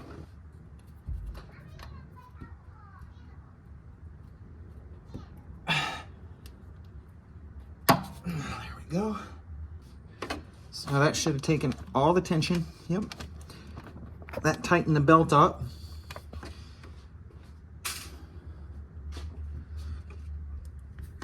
So now what we want to do is we want to go ahead and turn the crank over by hand. And we need to take the crank around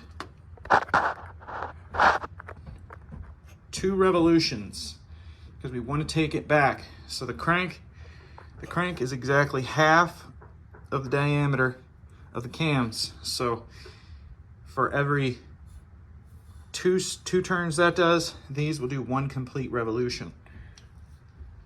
So they'll only do a half. The cams will only do a half revolution for 1 full revolution of the crank. So we got to put the crank bolt back in.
All right, I've gone around 2 times. I'm gonna check my timing marks. This upper one's good. The crank was good. Obviously, I'm right by it. I was right by it, aligning it. And then the rear cam's good as well. I'm gonna take it around 1 more time. This isn't something that you want to be wrong on. You cannot check this enough. So we're gonna double check it 1 more time, or 2 more revolutions around. Just want to double check that everything's moving, nothing's binding, our timing marks line up, nothing, no slack came out. There's no slack anywhere on this belt right now, but it's just for good measure. I usually check them twice. Spin it around, check it twice. So 2 revolutions, check time one more time, and good.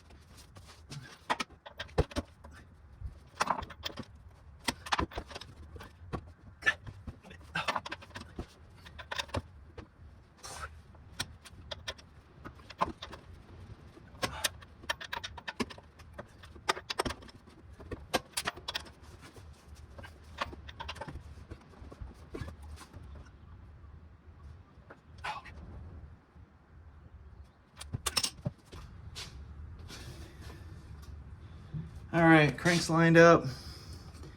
Check the cam again, and front cam's lined up.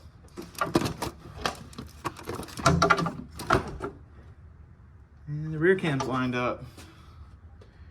Good to go on that.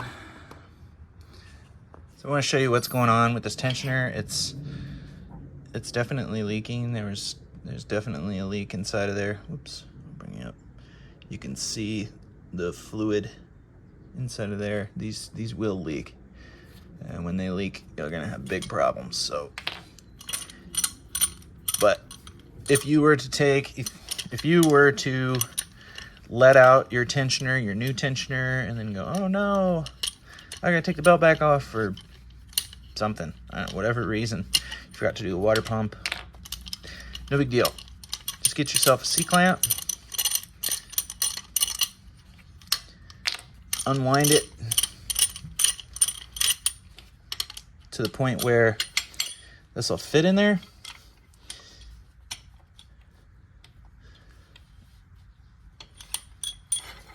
And then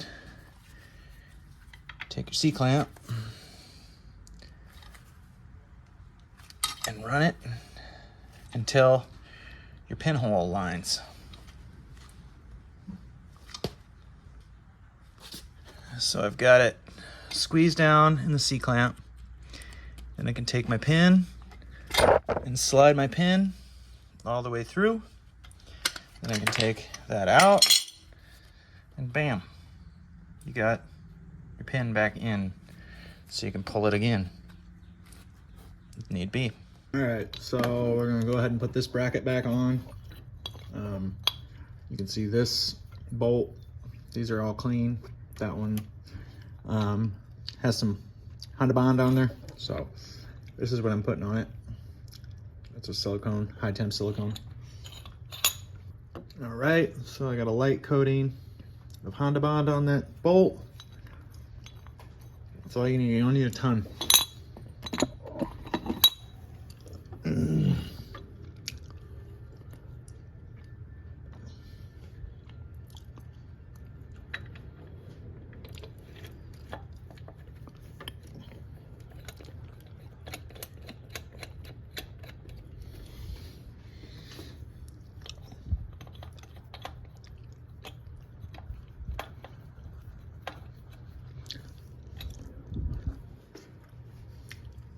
Before I put that on all the way, I'm gonna go ahead and fill the cooling system all the way up.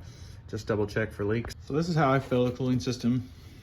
I always take the cap off, and this funnel fits like perfect. It doesn't even really move. It'll actually seal up pretty good. I'll take it and shove it down on there. And the reason I want to shove it down on there really good is because I actually want to overfill it a little.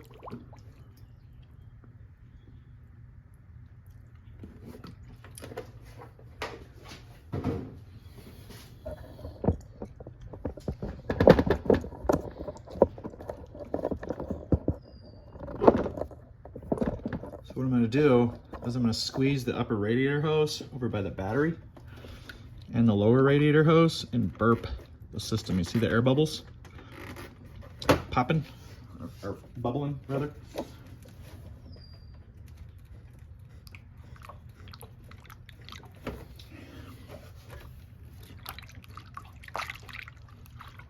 Move this.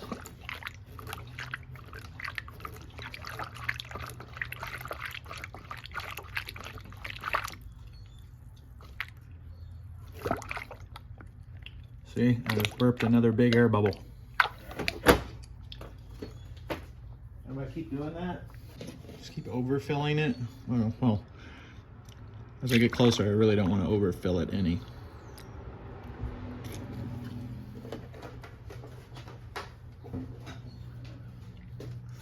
This is gonna burp as much of the air out of the system as I can. That way when I start it, I don't run any risk of having any air in the system, or very little. This is the way I've done it on cars I worked on for the last 20 years. All right, I'm gonna let the cooling system just relax and let the bubbles work their way out. I'm gonna go ahead and put this on. Just go ahead and use the 1/4 inch to run it in there.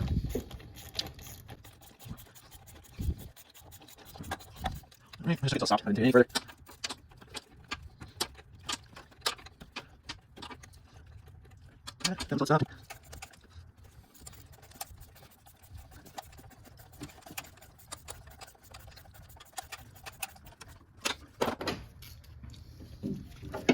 All right, and these I'm gonna snug up.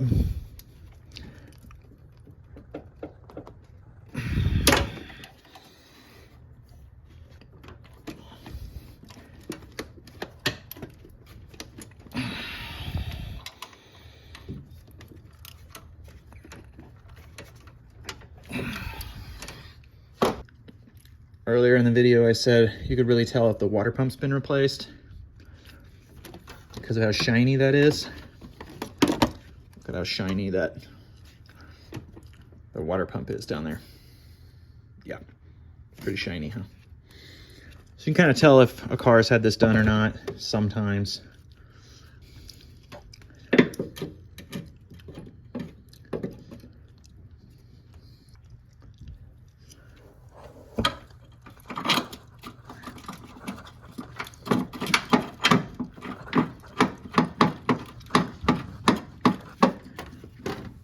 These bolts are right in the wheel well, so I would recommend putting NICs on them. I like copper base. I pulled stuff off after 15, 20 years that had copper base and it still was on there. Silver based, I cannot say the same. It's usually rinsed off within a couple years. So, light coating on that one.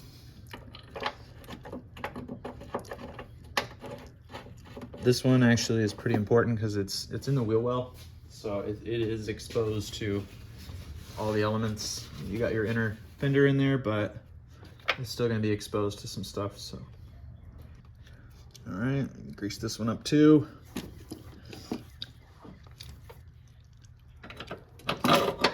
Since these bottom ones go on to a frame rail that's flat, water can pool up. All right. We're gonna take this and I'm just gonna thread all these in by hand first. Like I said earlier, I don't want to cross thread it. I want to start them by hand. At the very minimum, at least start them.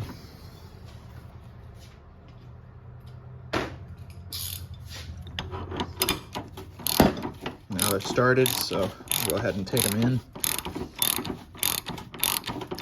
I like using air tools, but with that speed comes the risk of cross-threading stuff and breaking stuff, so I often just don't use them.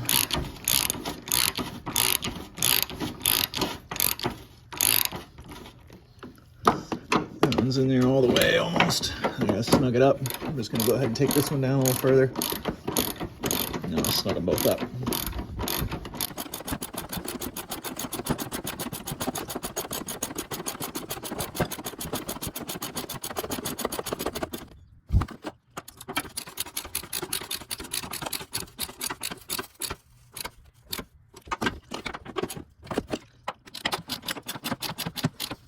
Alright, so next thing we got to do is put this portion of the engine mount on.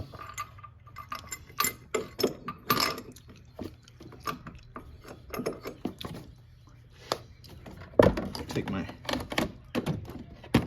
light out for a second. I've gone ahead and lightly coated this one in NICs as well. Remember, this goes on with the little weight. And as long as it doesn't interfere with anything, I think I'm gonna end up putting the weight this way. I think that's the way it's supposed to be. So I really only want to just get this started. And I'm gonna take these and coat them. All right. Now I'll put these in.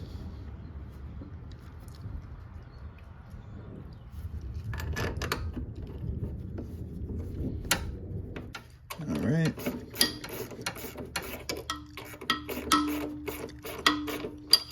These didn't want to go in quite by hand, so I'm just gonna put them in with a 1/4 inch.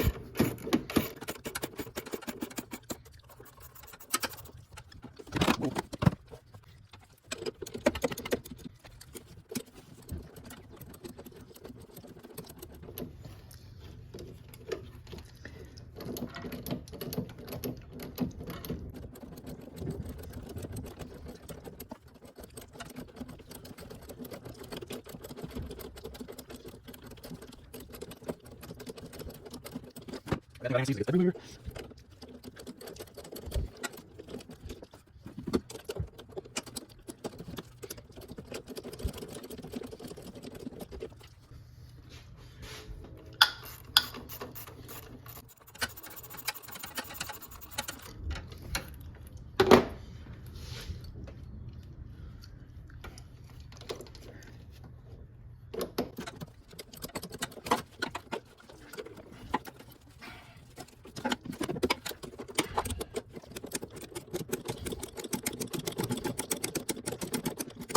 The silly connectors in my way, so I don't have much throw. There we go.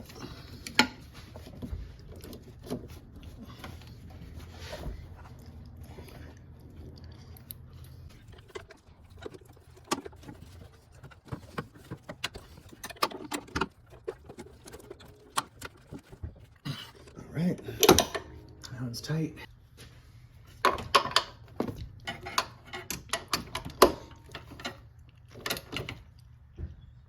We'll take that till it bottoms out. Give it a little more.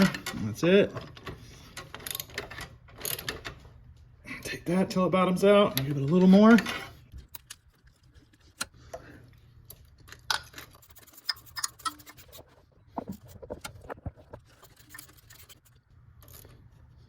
And again, I'm just taking it till it bottoms out. I'm using a 1/4 because it's so small. 1/4 inch drive, brother. Okay. And we've got the engine mount in. That's tight, that's tight, that's tight. Those two are tight. I've still got to hook the ground up. Let's do that real quick. And then we'll go ahead and relieve the jack from supporting the engine.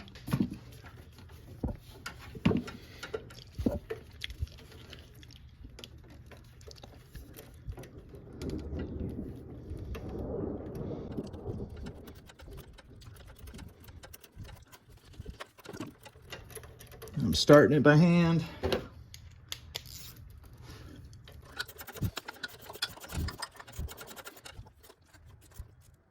Okay. Ground is hooked up. Let's go ahead and relieve pressure. I never really showed the mess that I made under here. Not a big mess of coolant. All right. Go ahead and relieve pressure.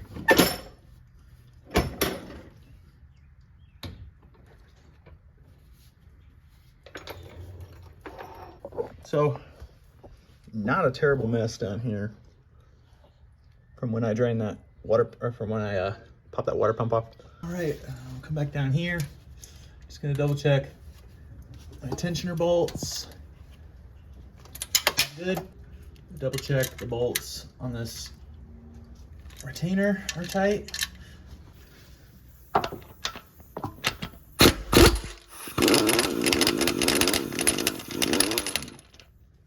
All right, our Keyway, we can confirm is in there and good. If it wasn't earlier, we would have had a problem when we manually turned the engine over. Look everything over before we put this cover on. Belt, idler is in. Just want to make sure it is not touching that. Yep.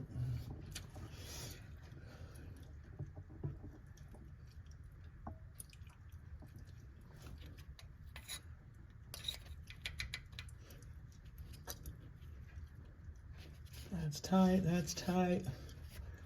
Tensioner's good. No leaks from it. And I don't see any antifreeze leaking at all anywhere, so we are good.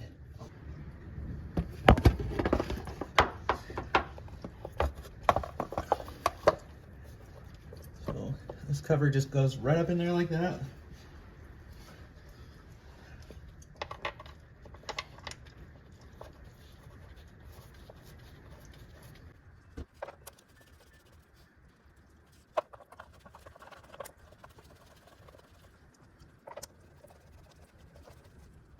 Get that one in, that one right there. Go ahead and snug them up.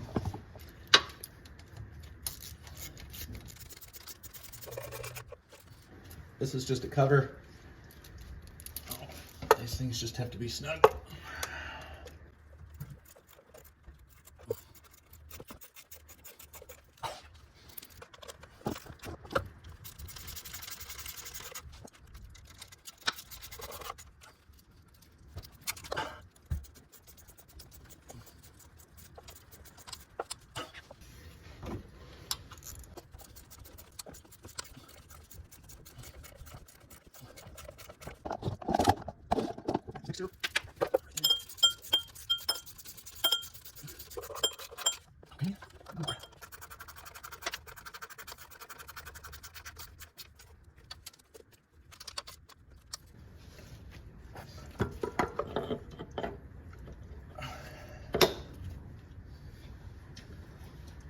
Got our keyway in there.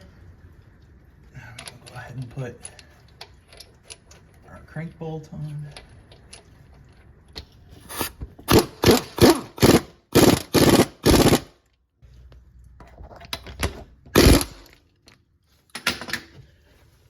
Okay, so we gotta have this loose, and I just snugged it by hand. Now we gotta set up our tool to torque this. So torque is 47 foot-pounds plus 60 degrees. So the way we're gonna do that is we've got to make sure the crank doesn't turn. You can rent this tool from your local parts store and return it when you're done with it. It goes into this big hex here that allows you to get a socket on it and torque it from the center to hold this from turning. So right now, I've got to find a way to get my breaker bar in here in such a way that it won't spin. I've got my torque wrench, or my breaker bar snuck in behind that against a piece of metal there. And then I'm going to go ahead and torque this here.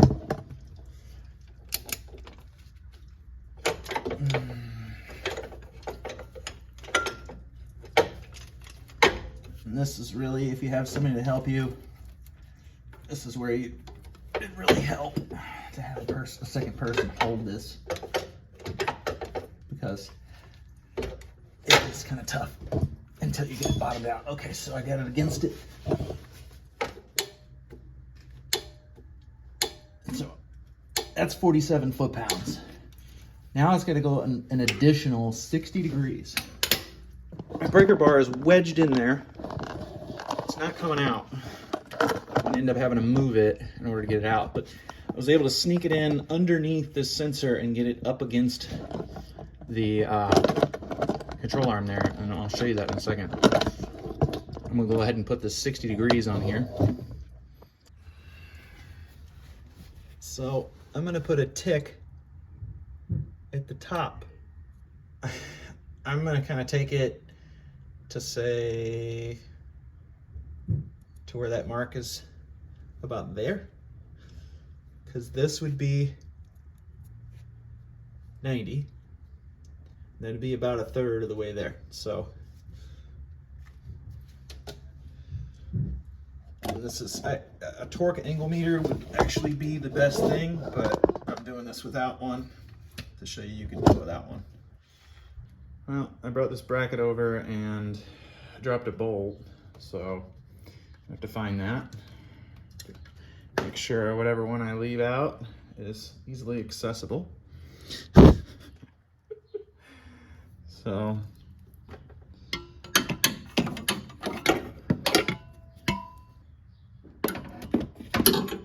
I've gone ahead and moved my fuse box up there to get it out of my way.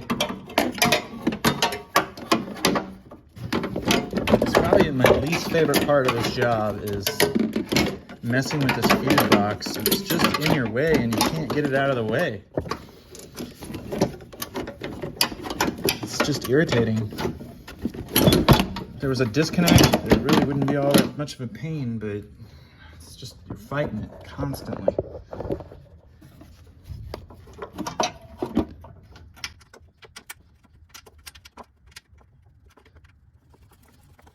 Slide them in. There's two down there and there's one above. It's really easy to get to. I don't have to drop one of the bolts on the floor and find it and grab it. Stick them in my jack's end probably. But I'm lucky, it's just one. I can get two and find it. Don't find it, and I'll grab it. Look at this box. It's in the way. Right away.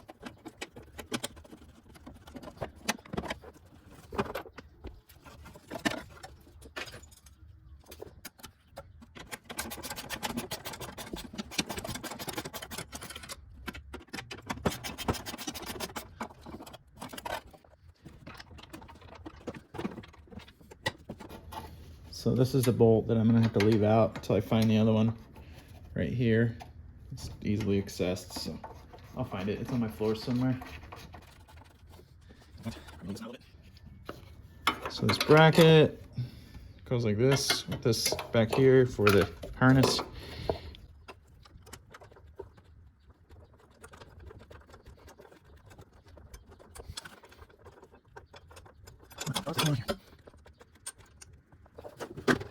Alright, with this being a new mount, you gotta clean the paint out of these threads, or this thing doesn't really want to go in.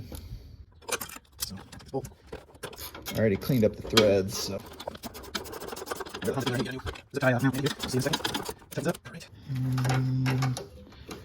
Little harness goes on to this little bracket back here. Oh, come on. It just pushes down on it, nothing fancy.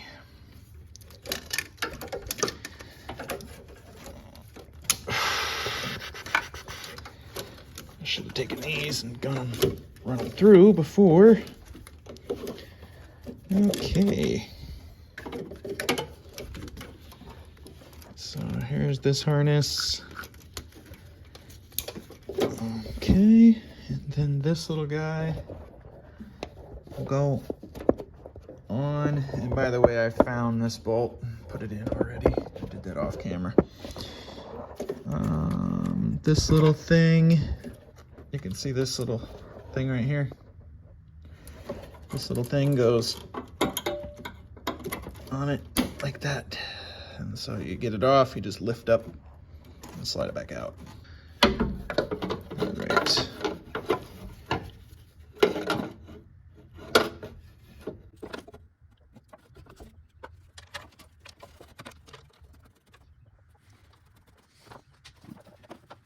The only thing I see is on the surface stuff. The sink, if it sees up, absolutely, but it's not the world, right? It's not the road, it's not a bolt you have to have. Right. And then this lower one is awfully fun. You gotta just kind of reach into there, feel for it, and then get it in. All right, it's in.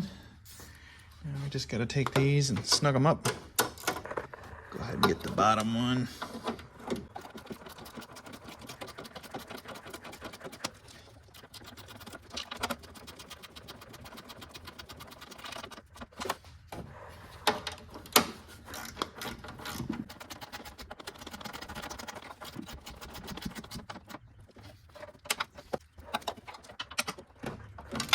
Those are all in. Now I can go ahead and hook up my connectors. And it looks like they've kind of Murphy-proofed this.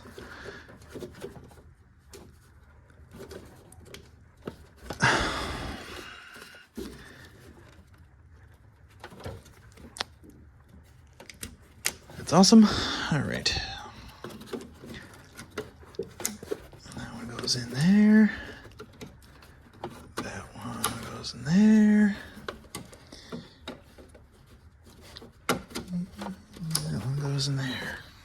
All right, it's tight, that's tight. Connectors are all in, that connector's in. And here we go. And this is another one where you have to kind of get your hood prop out of the way. So this has got to go down in front of this metal bracket.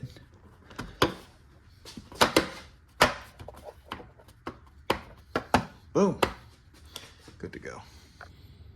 All right, you got to remember to put this on before you do your timing belt tensioner.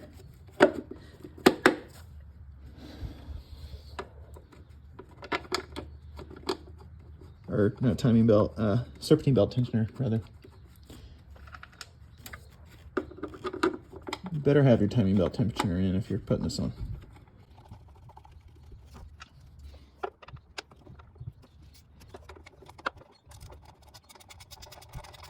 Sorry, I'm just getting started. Run in, run issue. Can't see that hose in the way. Find some working line on these. That's the one.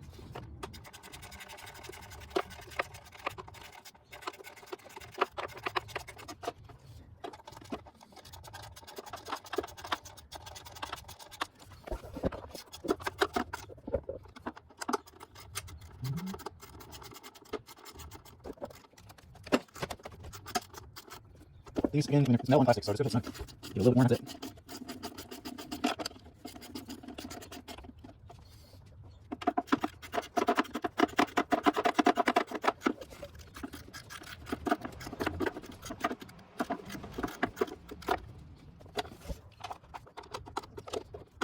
Alright, just double check all of them.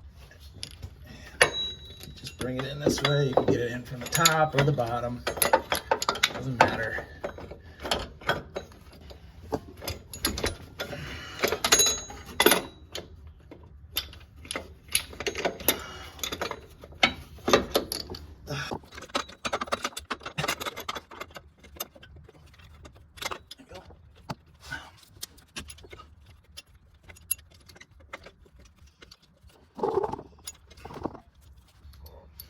Got it started, a little finger tight there. I'm gonna go ahead and run it in very carefully with the ratchet.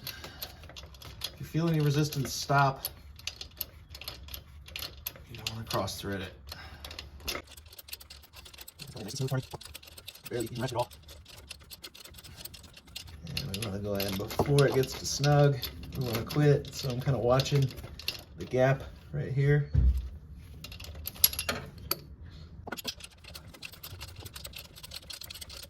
Okay, now we need to get this 12mm bolt in. First we got to get it lined up. So now that I got it lined up, reach up in here and get this 12mm bolt started.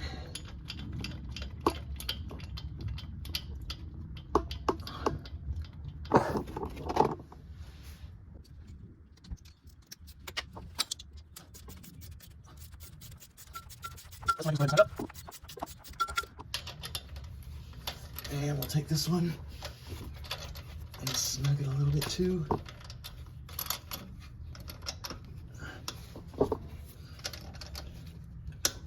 All right, and then I'm gonna come back and get this one.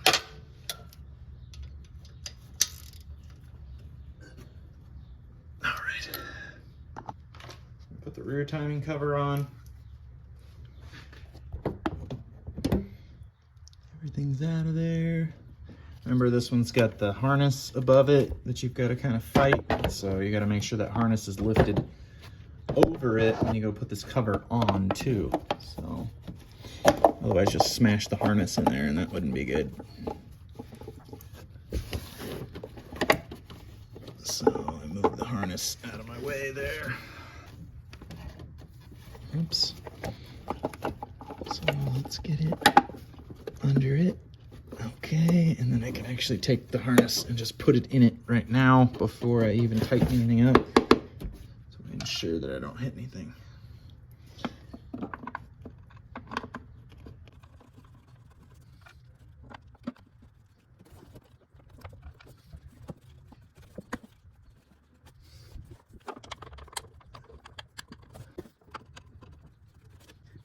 And these are you kind of just going.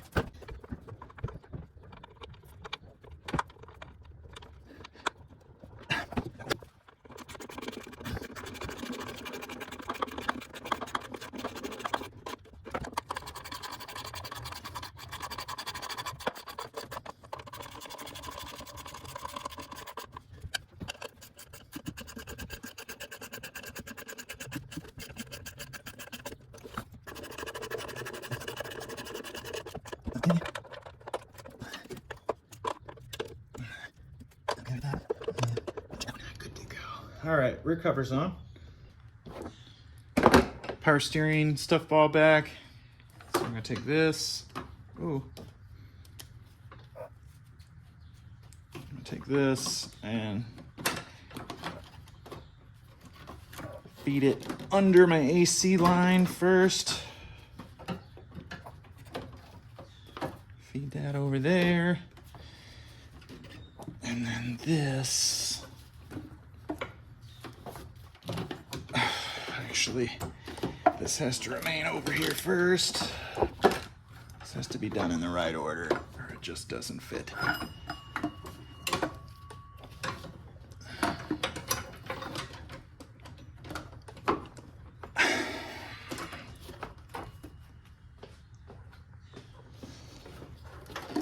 This harness gives you just a teensy-weensy little bit of room to scoot your power steering pump down.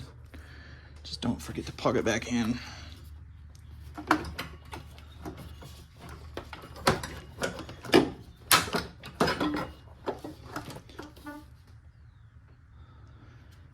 Okay, there's that. And then let's get our reservoir situated before we go any further. Okay, and then let's get this plug connected. And then we've got the 2 bolts that hold the power steering pump on. And these are 12mm. I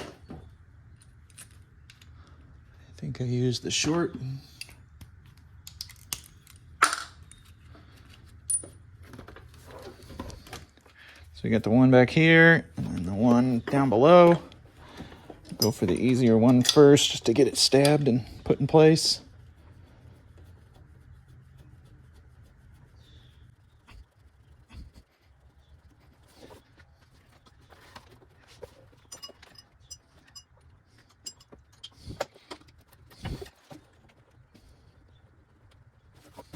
Okay. And we'll start on this upper one here.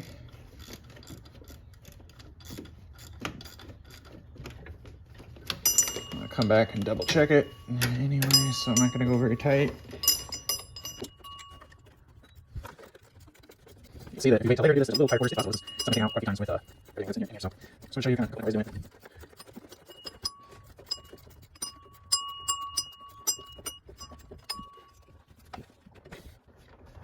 And that's as tight as we're going to go with that.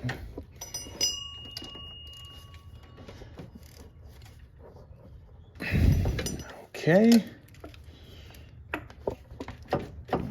that's on. Next thing is the Serpentine Belt.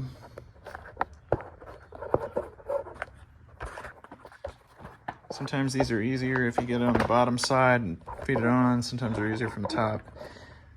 They're just never fun because you just have to fiddle with them until you go on. I'm gonna try and get it all from the top here. I may have to go to the bottom to get it down around the crank. Yeah, I think so.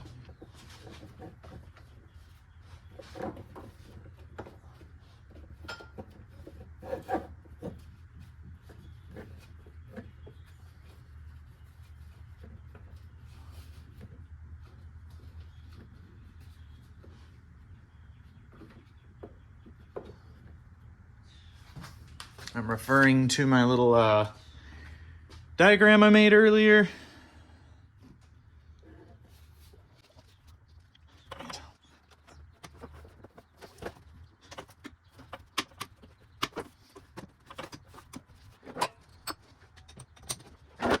Okay, and then let's see.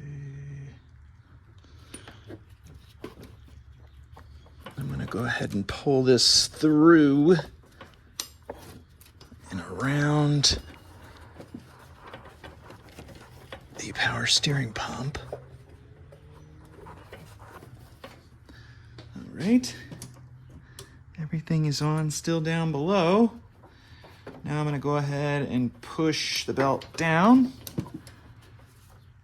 Oops, and we came off the alternator. A couple things here, came off the alternator. Okay. All right, so this is how I've got it finally.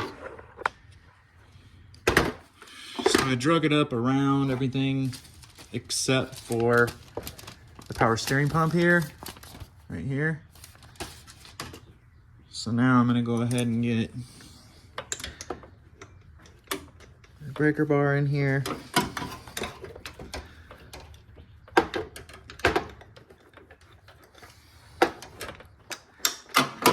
It's very tight quarters in here with camera in my way. So this is a lot easier when you don't have a camera in your way. Come on, there we go. Okay. So now I need to, oops.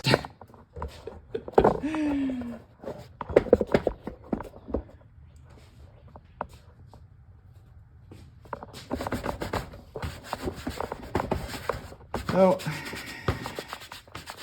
I didn't video putting the Serpentine belt on apparently. I don't know. There's just too much stuff in here to get it on video at this moment. All right, so I got the Serpentine belt put on. It's easier than I'm fighting the stupid camera, so it's in my face and I'm trying to reach around it. So what I recommend doing is getting everything on except for the power steering pump. So I'll just take it back to where I had it. So I had all the pulleys on, and then I have it just like this, okay?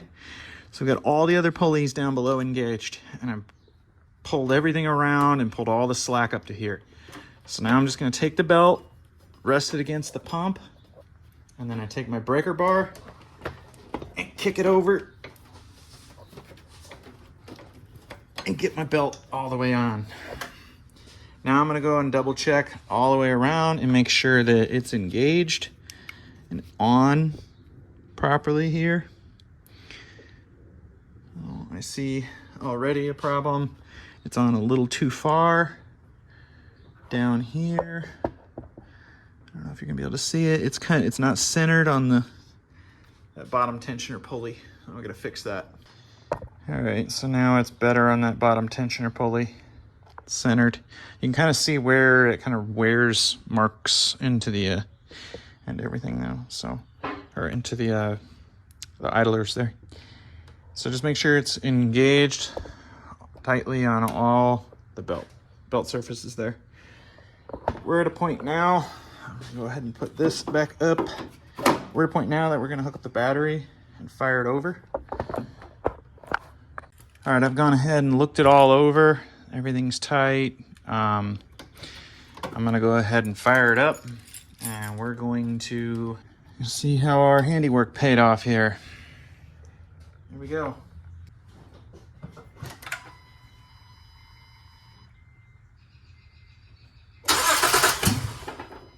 Just wanna make sure my Serpentine belt didn't jump off.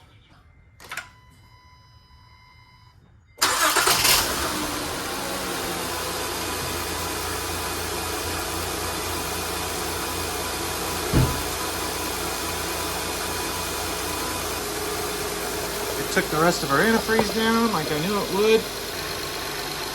And now we're just going to go ahead and add some antifreeze.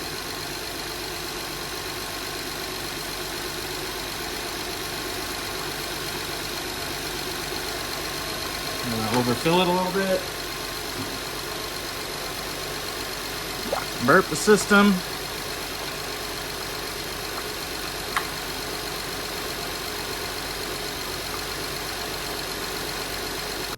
gone ahead and looked in there for any leaks or any problems.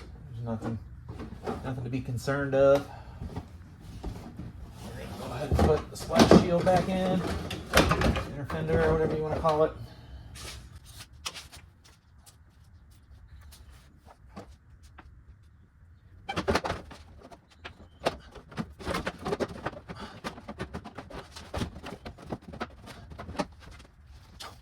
Alright, so I went ahead and got all the hardware and the wheel well off camera.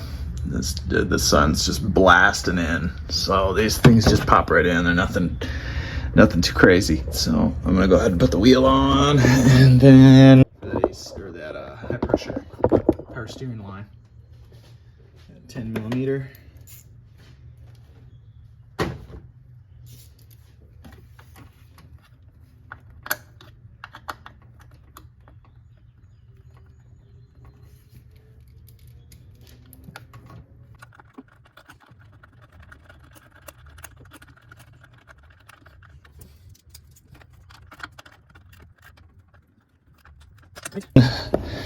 Put the engine cover back on, look everything over.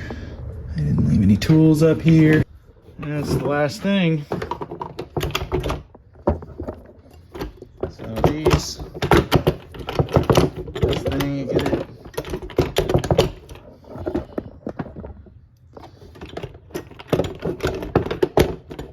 get it on and stabbed. There we go. Really one of those things that once you get it in the right spot, it just falls in place. There we go. And we've got the negative terminal hooked up. I had to do that to start the car, obviously.